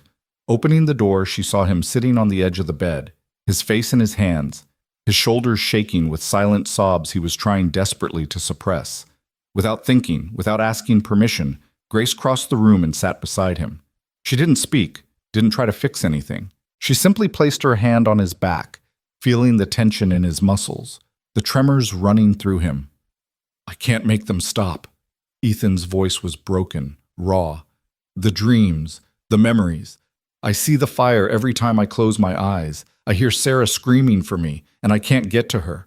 I try and try, but the door won't break, and the flames—" His voice cracked completely. "God, the flames!" Grace's other arm came around him, and she held him as he finally let himself break, as 3 years of grief and guilt poured out of him in great, wrenching sobs. She held him the way she had held Lily through nightmares, offering presence and comfort, and the simple knowledge that he wasn't alone in his pain. "I'm so afraid," he gasped out between sobs. "I'm terrified that I'll fail you and Lily the way I failed them, that something will happen, and I won't be able to stop it, and I'll lose you both too. The thought of it, of going through that again. Ethan, look at me." Grace waited until he lifted his head, until his storm-gray eyes met hers in the dim moonlight. "You didn't fail Emma and Sarah? What happened to them was a tragedy, but it wasn't your fault. You tried to save them. You walked into fire for them. But I couldn't." "No, you couldn't. Because sometimes, even when we do everything right, even when we fight with everything we have, we still lose. That's not failure. That's just the cruel randomness of life." Grace's hands cupped his face, forcing him to hold her gaze. "But you can't live the rest of your life afraid to love because you might lose again. That's not living. That's just existing, and you deserve more than that. We all do." "I don't know how to stop being afraid." "Then be afraid. But be afraid with me, not alone in this room, suffering in silence." Grace's voice was fierce. "You saved me, Ethan. You saved Lily. You gave us everything when we had nothing. Now, let us give something back. Let us help carry this burden. Let us be your family, not just legally, but truly." Ethan's hand came up to cover hers, still pressed against his face. "I'm so broken, Grace. I don't know if I can be what you need, what Lily needs." "You already are. You're exactly what we need. A man who loves fiercely, who fights for what matters, who shows up even when it's hard." She paused, gathering courage for what she needed to say next. "But we need all of you, Ethan, not just the parts you think are acceptable. We need your grief, your fear, your nightmares. We need you to trust us enough to let us see you broken, because that's when family matters most. When we're broken, and we let each other help us heal." Something shifted in Ethan's expression, some last wall beginning to crumble. "I don't want to be alone anymore," he whispered. "I'm so tired of being alone with this." "Then don't be." Grace's voice was gentle but firm. "From now on, when the nightmares come, you don't face them alone. You come to me or I come to you and we face them together. That's what marriage means. That's what family means." Ethan pulled her close then, his arms wrapping around her with a desperation that spoke of years of isolation, of holding everything inside for fear of burdening others. Grace held him just as tightly, and they stayed that way for a long time, two people learning what it meant to truly lean on each other. When Ethan's breathing had steadied, when the tremors had subsided, Grace made a decision. She stood, and Ethan's eyes followed her, confused. But instead of leaving, she simply held out her hand. "Come with me." "Grace, I can't. We haven't—" "I'm not asking for anything except this. Sleep beside me. Let yourself rest knowing you're not alone. If the nightmares come, I'll be right there. If you need to talk, I'll listen. If you need silence, I'll give you that too. But no more sleeping apart. No more pretending we're not actually married." Ethan stared at her hand for a long moment, and Grace could see the war happening behind his eyes, the desire for comfort fighting against the fear of vulnerability. Finally, slowly, He took her hand and let her lead him to the bedroom they should have been sharing all along. They lay down together, both still in their nightclothes, the blankets drawn up against the spring chill. For a while they simply lay there, side by side, not touching but aware of each other's presence in a way that felt both strange and right. "Thank you," Ethan said quietly into the darkness, "for not giving up on me." "Thank you for letting me in," Grace replied. Finally, she felt him shift, felt his hand find hers beneath the blankets. Their fingers intertwined, and in that simple connection, something fundamental changed between them. This wasn't the passionate love she had shared with Thomas, not yet, but it was real. This quiet intimacy, this choosing to be vulnerable with each other, this decision to build something together from the broken pieces of their pasts. Grace fell asleep with Ethan's hand in hers, and for the first time since their marriage, she felt like they might actually make this work. Not because it was easy or because they had all the answers, but because they were finally willing to try, truly, completely, together. She woke near dawn to find Ethan already awake, propped on one elbow, watching her with an expression she couldn't quite read. The early light filtering through the window painted everything in soft golds and pinks, making the moment feel suspended, precious. "Did you sleep?" she asked, her voice still rough with sleep. "Better than I have in 3 years," he admitted. "No nightmares, just peace." Grace's heart swelled. "Good. That's good." Ethan's hand came up to brush a strand of hair from her face, and the tenderness of the gesture made her breath catch. "I want to try, Grace. Really try. Not just for Lily, not just to keep up appearances, but for us. I want to learn how to be your husband, how to build a real marriage with you." "I want that too," she whispered. "I can't promise I won't stumble. I can't promise the grief won't overwhelm me sometimes, or that I'll always know the right thing to do. I'm not asking for perfection, Ethan. I'm just asking for honesty, for partnership, for a willingness to keep choosing each other, even when it's hard. I can do that." His thumb traced along her cheekbone, a touch so gentle it made her eyes sting with tears. "Grace, I need you to know what Robert said about Thomas complaining about you. I've been trying not to think about it. Don't, because it was a lie designed to hurt you. But even if there was some grain of truth in it, even if Thomas had moments of frustration or doubt, that doesn't diminish what you had with him. Every marriage has those moments. What matters is that he loved you, that you loved him, that you built a life together." Grace felt tears slip down her temples. "I miss him. Is that wrong, to lie here with you and still miss him?" "No?" Ethan's voice was thick with emotion. "I lie here with you and miss Emma. Our ghosts don't have to be enemies to what we're building. They're part of who we are, part of what brought us to this moment. We don't have to forget them to move forward." "I don't know if I can love like that again," Grace admitted, voicing the fear she had been carrying. "The way I loved Thomas, that kind of abandon, that kind of complete trust. Then we find a different way to love." Ethan's hand moved to cup her face. "Maybe it won't be the same kind of love you had with Thomas, or the love I had with Emma. Maybe it will be something else, something quieter, deeper, built on understanding and shared struggle and the choice to stand together when everything else falls apart." "Is that enough?" Grace asked. "For you?" Ethan was quiet for a moment, his eyes searching hers. "Ask me in 6 months. Ask me in a year. Ask me when we've weathered more storms and built more memories. I think the answer will be yes, but I want to earn that certainty. I want to prove it to both of us." Grace turned her head and pressed a kiss to his palm, still cupping her face. It was a small gesture, but it felt monumental, a step toward intimacy that went beyond mere physical proximity. The sound of small feet padding down the hallway broke the moment. They both turned toward the door just as it opened to reveal Lily, rubbing sleep from her eyes. "Mama? Papa?" She stopped, her eyes going wide as she took in the sight of them together in the big bed. "Papa, you're here. You slept with Mama." Despite everything, Grace felt herself smile at her daughter's delighted expression. "Yes, sweetheart, Papa's here." Lily's face broke into the brightest smile Grace had seen in weeks. Without hesitation, she launched herself onto the bed, landing between them with a happy squeal. Does this mean we're a real family now, all together? Ethan's arm came around Lily, pulling her close, and his other hand found Grace's again over their daughter's head. We've been a real family, little bird. We're just figuring out how to be better at it. Lily snuggled against him, content. I like this better. When we're all together. She yawned, still half asleep. Can we have pancakes for breakfast? Grace laughed, the sound feeling rusty but genuine. You and your pancakes. Yes, we can have pancakes.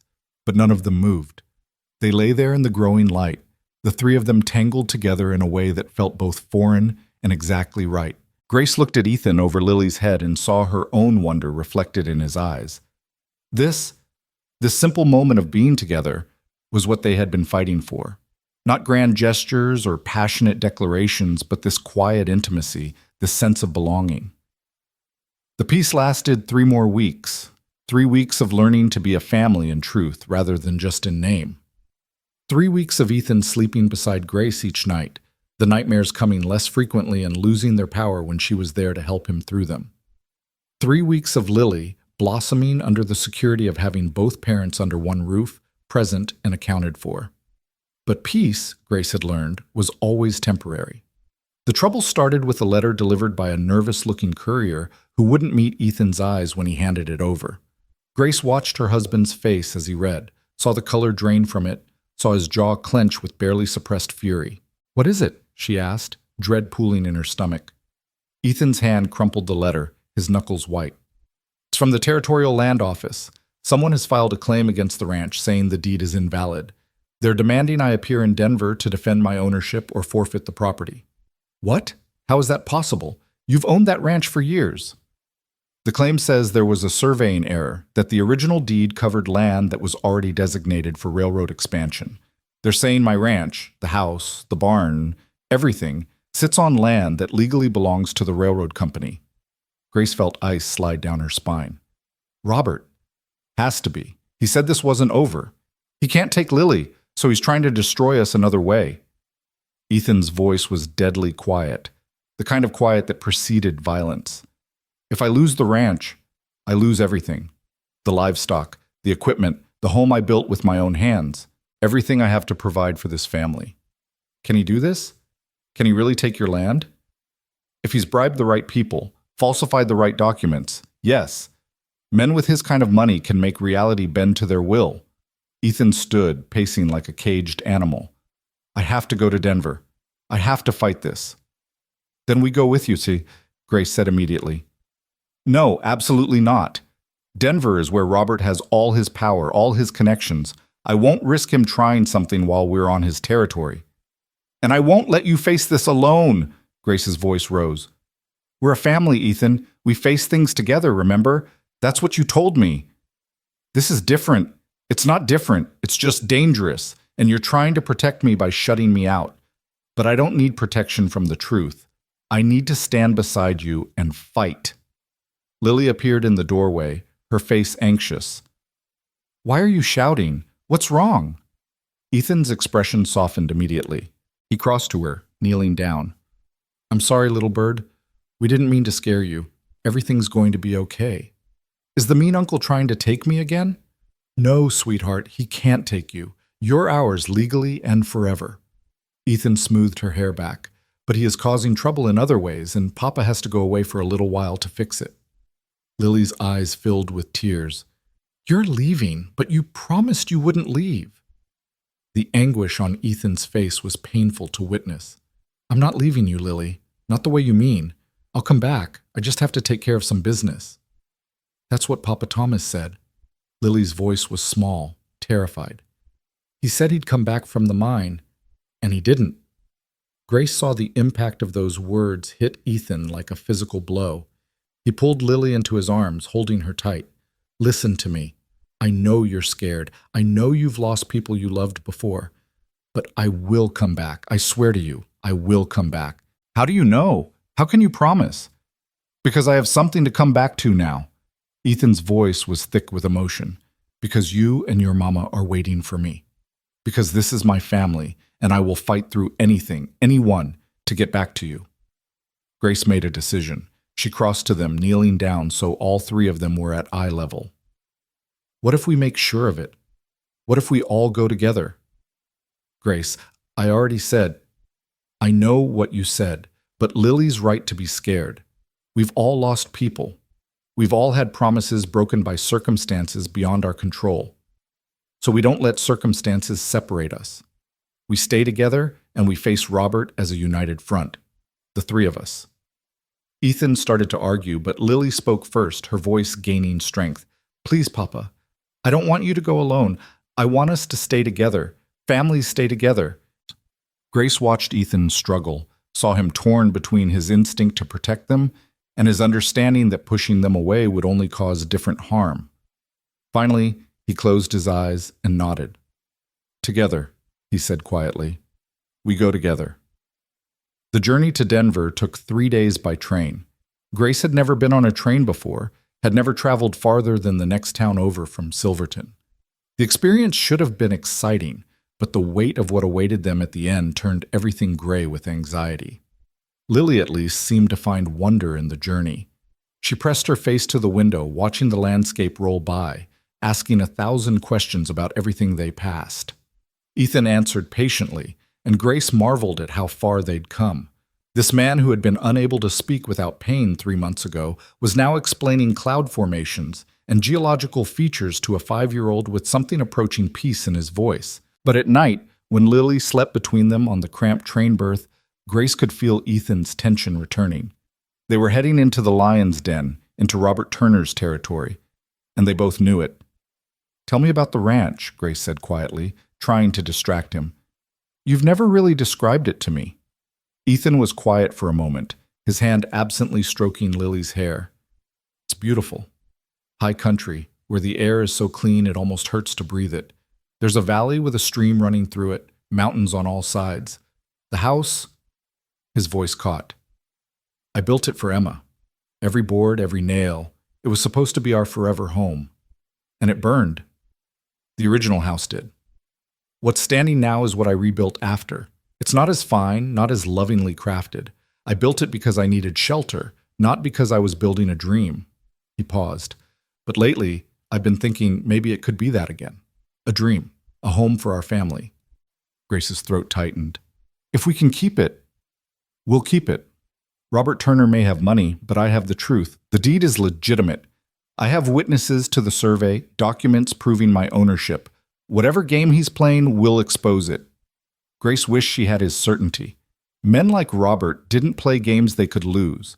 If he had set this in motion, he had already stacked the deck in his favor. Denver loomed before them on the morning of the 3rd day. A city bigger than anything Grace had imagined, full of noise and smoke, and people rushing about their business with single-minded determination. Grace held Lily's hand tightly as they disembarked, feeling overwhelmed by the sheer scale of everything. Ethan hired a carriage to take them to a modest hotel on the edge of the business district. It was clean but simple, and Grace was grateful for his understanding that they couldn't afford to waste money on luxury when their entire future was at stake. Once Lily was settled with a book in their room, Ethan prepared to meet with the land office officials. Grace stopped him at the door, adjusting his collar in a gesture that felt both domestic and essential. Whatever happens, she said, we'll figure it out. Together. He caught her hand, pressing a kiss to her palm. I know. That's what scares me most, not losing the ranch, but letting you and Lily down. You couldn't let us down if you tried. You've already given us everything that matters. Ethan left, and Grace settled in to wait, Lily curled against her side. The hours stretched like taffy, each minute feeling like an eternity.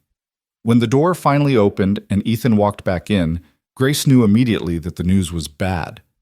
They're claiming the deed is fraudulent, he said without preamble, his voice hollow. They say the original survey was never properly filed, that the land was designated for railroad use before I ever filed my claim.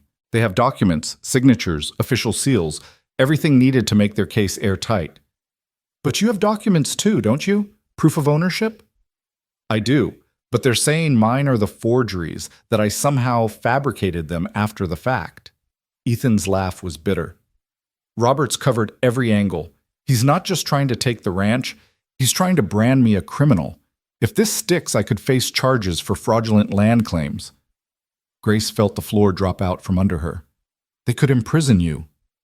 Or worse. Claim jumping is taken seriously out here. I could hang, Grace. The word hung in the air between them, heavy and terrible. Lily, who had been pretending to read, looked up with wide, frightened eyes. Hang? What does that mean? Ethan crossed to her immediately, kneeling down. Nothing you need to worry about, little bird. Papa was just speaking figuratively. But Lily wasn't fooled. She had heard the fear in his voice, the gravity. The mean uncle is trying to hurt you because he can't have me. The simple, awful truth from a child's lips. Ethan closed his eyes, and Grace saw a tear escape to track down his weathered cheek.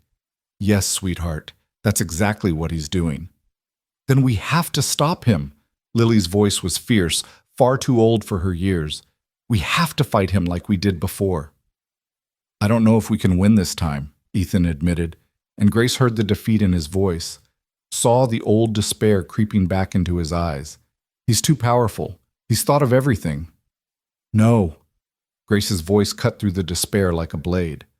Both Ethan and Lily turned to look at her, and she felt something crystallize inside her, a determination forged from months of fighting for survival, from nearly losing everything and clawing her way back.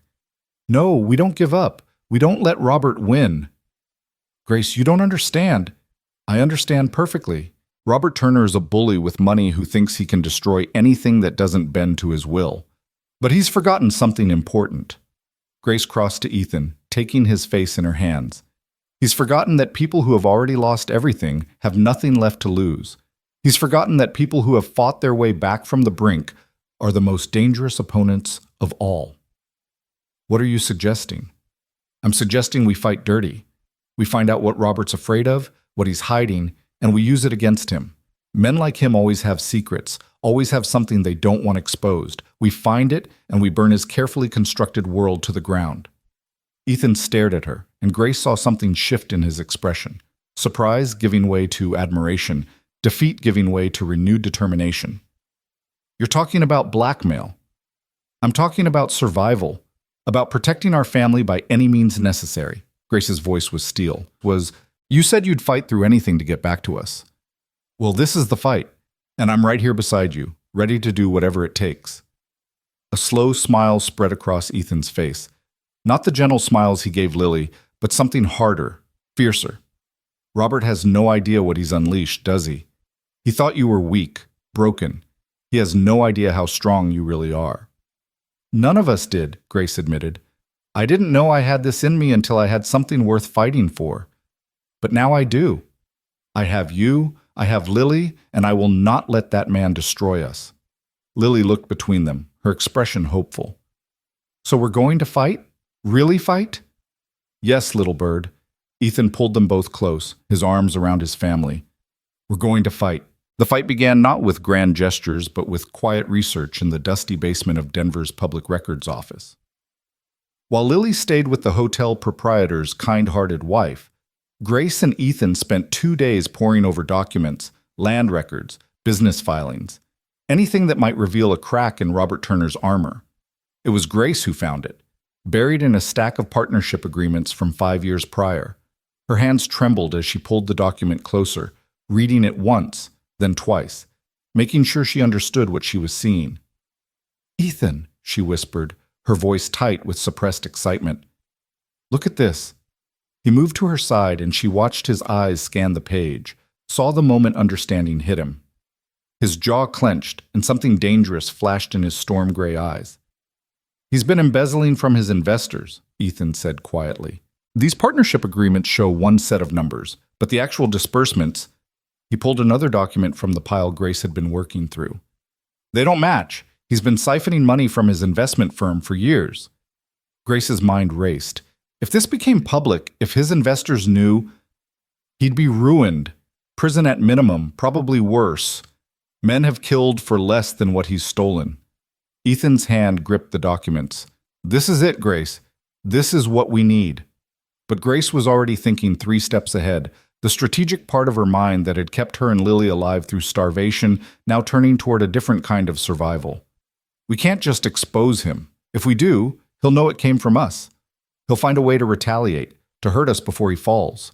Then what do you suggest?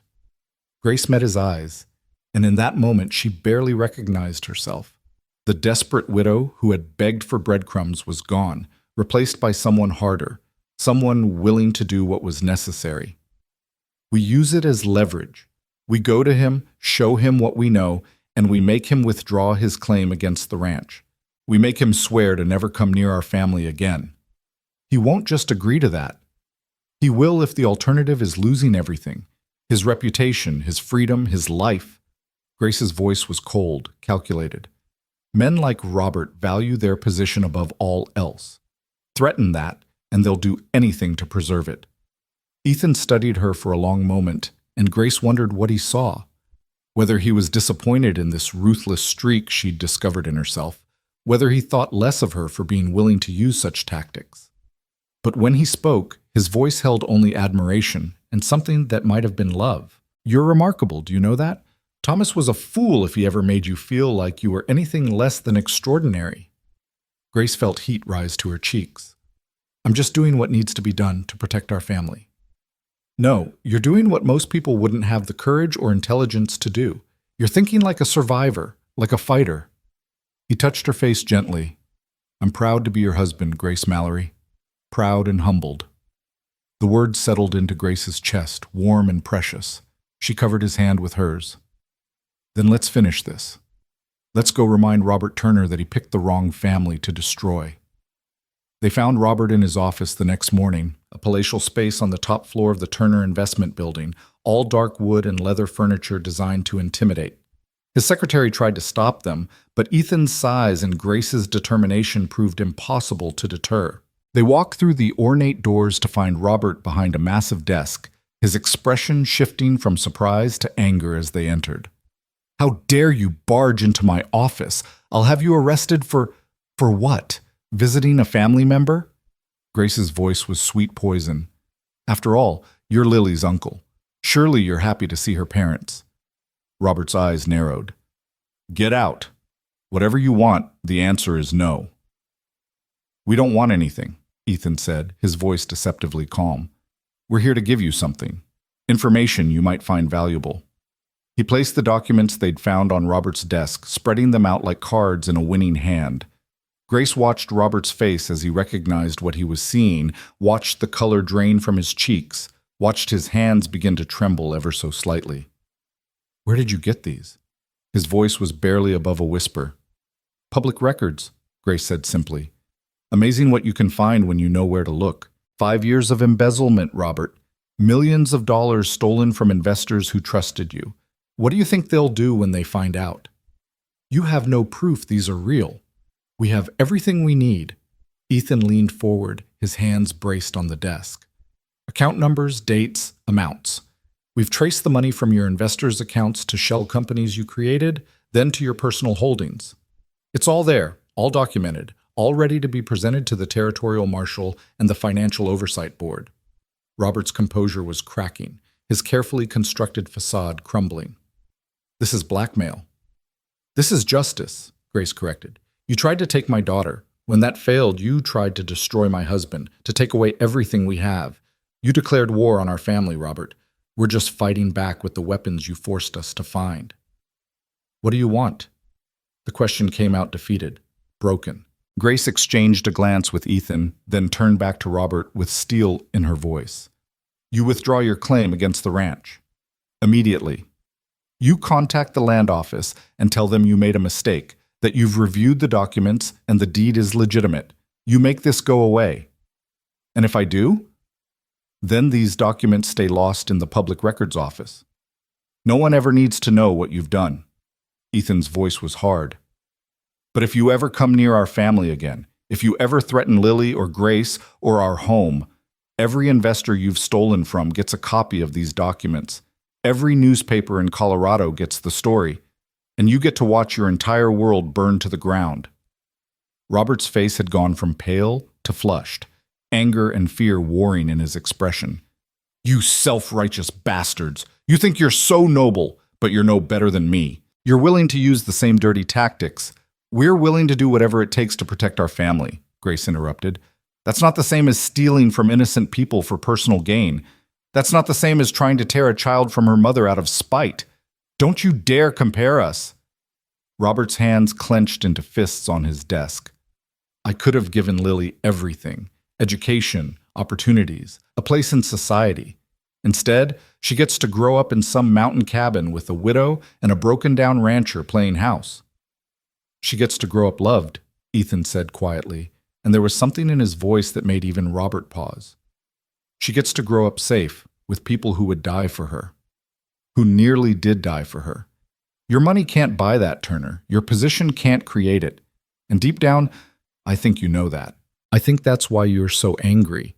Because we have something you can never possess, no matter how much you steal or how much power you accumulate. The words hung in the air, their truth cutting deeper than any threat could.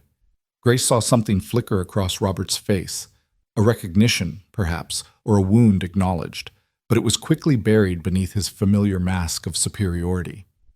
You have until tomorrow morning, Robert said finally, his voice tight with barely controlled rage.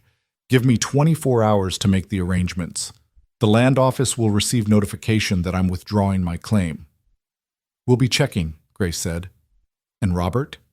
If you're thinking of trying anything clever, of finding some way to strike back while pretending to comply, remember that we're not the desperate, powerless people you thought we were.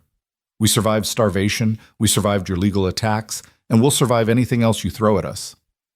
But you won't survive exposure. Choose wisely. They left him there, sitting at his expensive desk in his palatial office, surrounded by the trappings of success built on lies and theft. Grace didn't feel triumphant as they walked out. She felt tired, dirty, as if the confrontation had stained something in her soul, but she also felt fiercely protective, grimly satisfied. They had won. Their family was safe. In the hotel room, Lily looked up from the picture she was drawing as they entered. Did you stop the mean uncle? Ethan crossed to her, kneeling down and pulling her into his arms. Yes, little bird. He won't bother us anymore. Promise? Promise. He pressed a kiss to the top of her head. We're going home, sweetheart. Back to the ranch, back to the mountains. All three of us, together. Lily's face lit up like the sunrise. I get to see our real home, the one you built? Our home, Ethan corrected gently. Not mine. Ours. Because that's what we are now. A family. And families share everything. That night, after Lily had fallen asleep between them on the hotel bed, Grace lay awake staring at the ceiling. The confrontation with Robert kept replaying in her mind, not with regret, but with a kind of wonder at how far she'd come. 6 months ago, she had been powerless, voiceless, invisible to a world that saw poverty as a moral failing.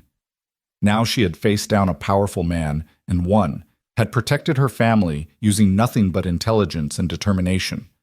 You're thinking too loud, Ethan murmured beside her. I can practically hear the wheels turning. Grace turned to face him in the darkness. I was just thinking about who I've become, the things I was willing to do today, the tactics I was ready to use. Necessary tactics, survival tactics. But what does it say about me that I was willing to blackmail someone? That I felt no guilt about threatening to destroy him? Ethan was quiet for a moment, his hand finding hers in the darkness. It says you're human. It says you love fiercely and you protect what's yours. There's no shame in that, Grace. Thomas would have been horrified. He always believed in taking the high road, in trusting that good would prevail through honest means. And where did that get you? Ethan's voice was gentle but firm. I loved Emma with everything I had, but she believed in fairness and justice too. She believed the world would be kind if we were kind to it. Then the world took her from me, and I learned that sometimes survival requires harder choices. That doesn't make us bad people. It makes us realistic ones. Grace moved closer to him, careful not to wake Lily. Do you think we're terrible? Using Robert's crimes against him that way? I think we did what we had to do to protect our daughter. Robert made his choices. He stole, he manipulated, he tried to destroy us. We simply made him face the consequences of those choices. Ethan's arm came around her. Stop second-guessing yourself. You were magnificent today, strong and clever and absolutely fearless. I've never been more certain that marrying you was the right choice. Something in his tone made Grace's breath catch. "Ethan, I'm falling in love with you, Grace." The words came out quiet, almost hesitant. "I know we said this was a partnership, that we weren't expecting romantic love, but somewhere between watching you fight for Lily and seeing you stand up to Robert today, I realized that what I feel for you has become something more. I'm falling in love with you, and I needed you to know." Grace's heart hammered in her chest. She had been so focused on survival, on building a functional partnership, that she hadn't stopped to examine her own feelings. But now, lying in the darkness, with Ethan's arm around her and his confession hanging in the air, she realized the truth. "I think I'm falling in love with you too," she whispered. "It's not the same as what I felt for Thomas. It's quieter, deeper, built on shared struggle instead of youthful passion. But it's real, Ethan. What I feel for you is real." He pulled her closer, and she felt his breath against her hair, felt the rapid beating of his heart. "I'm still broken, Grace. I still have nightmares. I still carry Emma and Sarah with me. And I still grieve Thomas. I still wonder what our life would have been like if he'd survived. Our ghosts don't have to be obstacles to loving each other. They're part of who we are, part of what brought us to this moment." Ethan's hand came up to cup her face, his thumb tracing her cheekbone. "Can I kiss you? Really kiss you? Not just for appearances or ceremony, but because I want to?" Grace's answer was to close the distance between them, her lips finding his in the darkness. The kiss was tentative at first, both of them learning each other, discovering this new dimension of their relationship. But then it deepened, became something more urgent, more real. Grace felt years of loneliness and fear begin to crack open, felt herself opening to the possibility of love again, of connection that went beyond mere survival. When they pulled apart, both breathing heavily, Ethan rested his forehead against hers. "I want to do this right, Grace. Court you properly. Build something real with you, not just rush into physical intimacy because we're legally married." Grace felt her heart swell with affection for this man who had been through so much and still had the capacity for tenderness, for restraint, for doing things properly. "We'll take it at our own pace. No rules except the ones we make for ourselves." "Our own pace," Ethan agreed, pressing another soft kiss to her lips. Together. They fell asleep holding each other, Lily safe between them, and for the first time since their marriage, Grace felt like they were truly husband and wife. Not just partners in protection, but people choosing to love each other, despite and because of everything they'd endured. The next morning brought confirmation from the land office that Robert Turner had withdrawn his claim, citing an error in his research. The deed to Ethan's ranch was declared legitimate and unchallenged. They were free to go home. The journey back to Colorado took 3 days, but it felt different from the anxious trip to Denver. There was joy now, anticipation. Lily chattered endlessly about the ranch, making Ethan describe every detail: the horses, the stream, the mountains, the wildlife. Grace watched them together and felt peace settle over her like a warm blanket. When the train finally pulled into the station closest to the ranch, Ethan hired a wagon for the final leg of the journey. As they climbed higher into the mountains, Grace understood what he had meant about the beauty of the place. The air was crystalline, the views breathtaking. Aspens shimmered silver and green in the afternoon light, and wildflowers carpeted the meadows in riots of color. "There," Ethan said finally, pointing ahead. "That's home." Grace followed his gaze and saw it. A sturdy log house nestled in a valley, smoke curling from the chimney where a neighbor must have laid a fire for their return. A barn stood nearby, corrals spreading out around it. The stream Ethan had mentioned sparkled in the sunlight, and mountains rose on all sides like protective guardians. It was beautiful, more than beautiful. It was home. Lily bounced with excitement as the wagon rolled up to the house. "It's so big and pretty. Can I see my room? Do I have a room?" Ethan laughed, and the sound was free, unencumbered by grief for the first time since Grace had known him. "Yes, little bird, you have a room. Your mama, too. And a kitchen, and a sitting room, and a loft where we can see the stars through the skylight." He helped them down from the wagon, and Grace took a moment to simply stand there, breathing in the pine-scented air, feeling the peace of this place seep into her bones. This was where they would build their life. This was where they would become the family they were meant to be. Ethan unlocked the front door and Lily darted inside, her excited squeals echoing through the rooms. Grace started to follow, but Ethan caught her hand, holding her back for a moment. "Wait," he said softly. Then, before Grace could ask why, he swept her up into his arms. "Ethan, what are you—" "Carrying my bride over the threshold," he said, his eyes warm. "I know we did everything backwards. Married first, fell in love later. But I want to do this part right. I want to carry you into our home as my wife, as the woman I love, and start our life together properly." Grace's throat tightened with emotion. She wrapped her arms around his neck as he carried her through the doorway, and she felt the significance of the moment settle over them both. This wasn't just entering a house, this was beginning their real life together. Ethan set her down gently in the front room, and Grace took in her surroundings. The house was simple but well built, the furniture sparse but functional. She could see where Ethan had built things quickly, efficiently, without the loving detail he'd mentioned putting into the original house.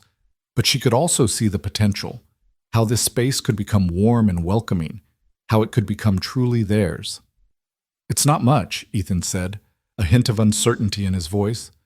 "Not compared to what you probably imagined." Grace silenced him with a kiss, pouring into it all the love and gratitude and hope she felt. When she pulled back, she saw wonder in his eyes. "It's perfect," she said firmly. "It's ours, and that makes it perfect." Lily came running back, grabbing both their hands. Come see my room. It has a window with a tree right outside, and Papa said maybe we could build a swing." They let her pull them through the house, exclaiming over each room, each feature. Grace saw Ethan watching them, his wife and daughter, with an expression of such profound contentment that it made her chest ache. This man who had thought his life was over, who had survived on the memories of what he'd lost, had found a reason to truly live again. That evening, after Lily had been tucked into bed in her new room, Grace and Ethan sat together on the porch, watching the stars emerge in the darkening sky. The silence between them was comfortable, full of understanding. "I keep thinking this is a dream," Ethan said quietly, "that I'll wake up and be alone again, that you and Lily will have been nothing but a beautiful illusion." Grace took his hand, intertwining their fingers. "We're real. This is real. And you're not alone anymore, Ethan. You'll never be alone again." He turned to her, and in the fading light she could see tears glistening in his eyes. "I don't know what I did to deserve you, to deserve this second chance." "You saved us," Grace said simply. "You saw a mother and child in desperate need, and instead of walking past like everyone else, you stopped. You helped. You gave us everything when you had every reason to protect what was yours. That's what you did to deserve this, Ethan. You chose love over fear, generosity over self-protection. You earned this happiness." "We all did," Ethan said, pulling her close. "You fought for your daughter when the world told you to give up. You stood up to Robert when it would have been easier to surrender. You chose to build something new instead of remaining trapped in grief. We all earned this, Grace. All three of us." They sat there as night fell fully, stars blazing overhead in the clear mountain air.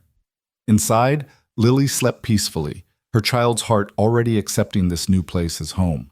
And on the porch, two broken people held each other and marveled at how the pieces of their shattered lives had somehow come together to form something whole, something beautiful, something worth fighting for. 6 months later, Grace stood in the kitchen of the ranch house, her hands covered in flour as she kneaded bread dough. Through the window, she could see Ethan teaching Lily to ride her pony, a birthday present that had made the child squeal with delight. Her daughter's laughter carried on the autumn breeze, bright and joyful, the sound of a child who knew she was loved and safe. Grace's hand moved unconsciously to her stomach, where new life was growing. She and Ethan had discovered it 2 weeks ago, and the joy in his eyes when she told him had been worth every moment of morning sickness, every wave of exhaustion. He was going to be a father again, and this time there would be no tragedy, no fire, no loss, just love and family and the future they were building together. The door opened and Lily ran in, wind-tossed and glowing with exercise. "Mama, did you see? I cantered all by myself. Papa said I'm a natural." "I saw, sweetheart. You were wonderful." Grace wiped her hands on her apron and pulled Lily close, pressing a kiss to her blonde curls. "Why don't you go wash up? Supper will be ready soon." Lily dashed off, and Ethan entered more slowly, his eyes finding Grace immediately. He crossed to her, his arms coming around her from behind, his hands resting gently on her still flat stomach. "How are you feeling?" he murmured against her hair. "Good. Tired, but good." Grace leaned back against him, savoring the strength of his embrace. "She's so happy, Ethan.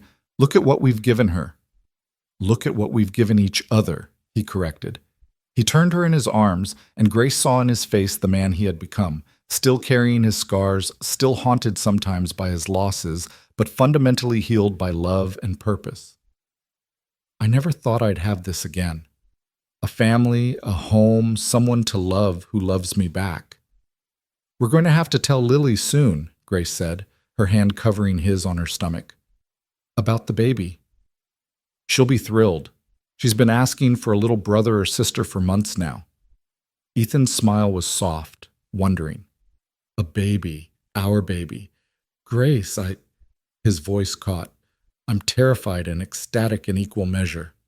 "I know, me too." Grace reached up to cup his face. "But we'll face it together, just like we've faced everything else. And this time there will be no tragedy. Just joy and love and the beautiful chaos of a growing family." Ethan kissed her then, soft and deep, a kiss that held promise and hope and a future neither of them had dared to imagine when they first met.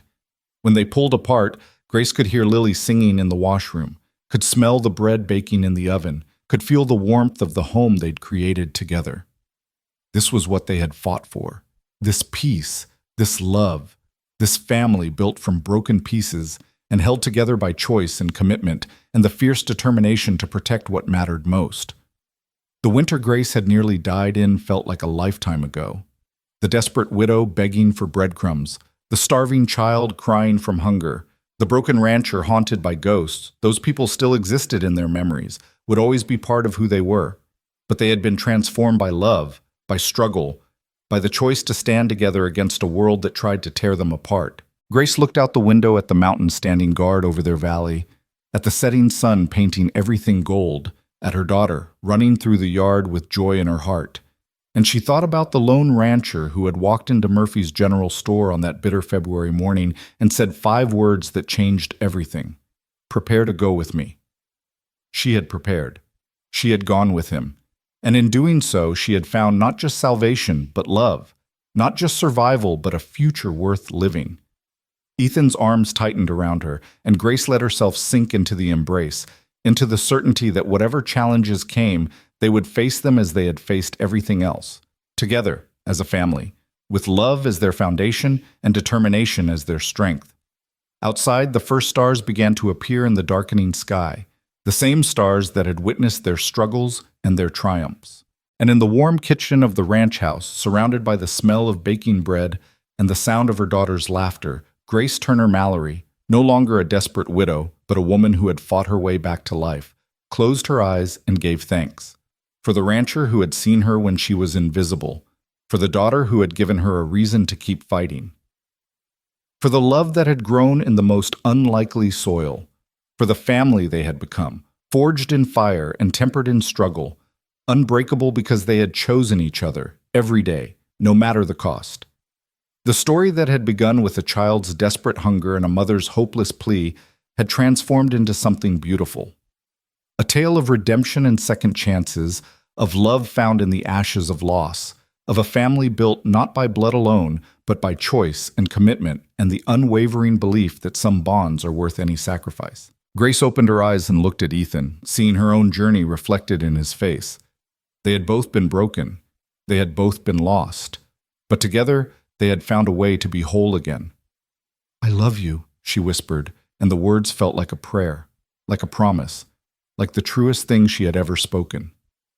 "I love you too," Ethan replied, pressing his forehead to hers. "You and Lily and this little one on the way, my family, my reason for everything."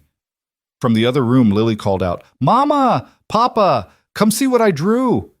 They smiled at each other, and hand in hand they went to their daughter, ready to admire her artwork, ready to sit down to supper as a family, ready to embrace the beautiful, ordinary moments that made a life worth living.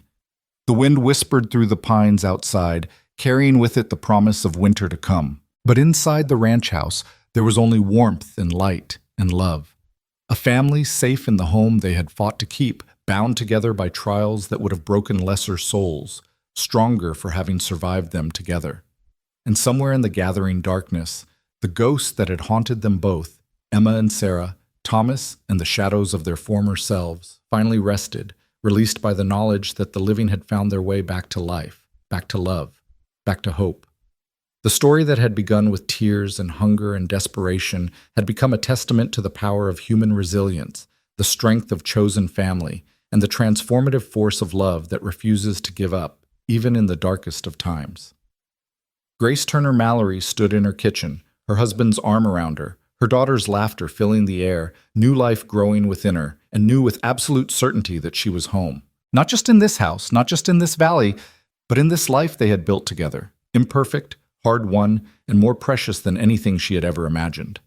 This was their happy ending, earned through suffering and struggle, more valuable because it had been fought for with everything they had. And as the stars wheeled overhead and the mountains stood eternal watch, the Mallory family sat down to supper together, grateful for the simple blessing of being alive, being together, being loved. The lone rancher had saved a desperate widow and her starving child, but in the process, they had saved him too. And together they had created something that would endure, a family built on ashes, growing strong in the mountain air, bound by love that had been tested in fire and emerged unbreakable. This was their story, this was their triumph, and this was their beginning, not an ending, but the first chapter of a life lived fully, loved completely, and cherished beyond measure.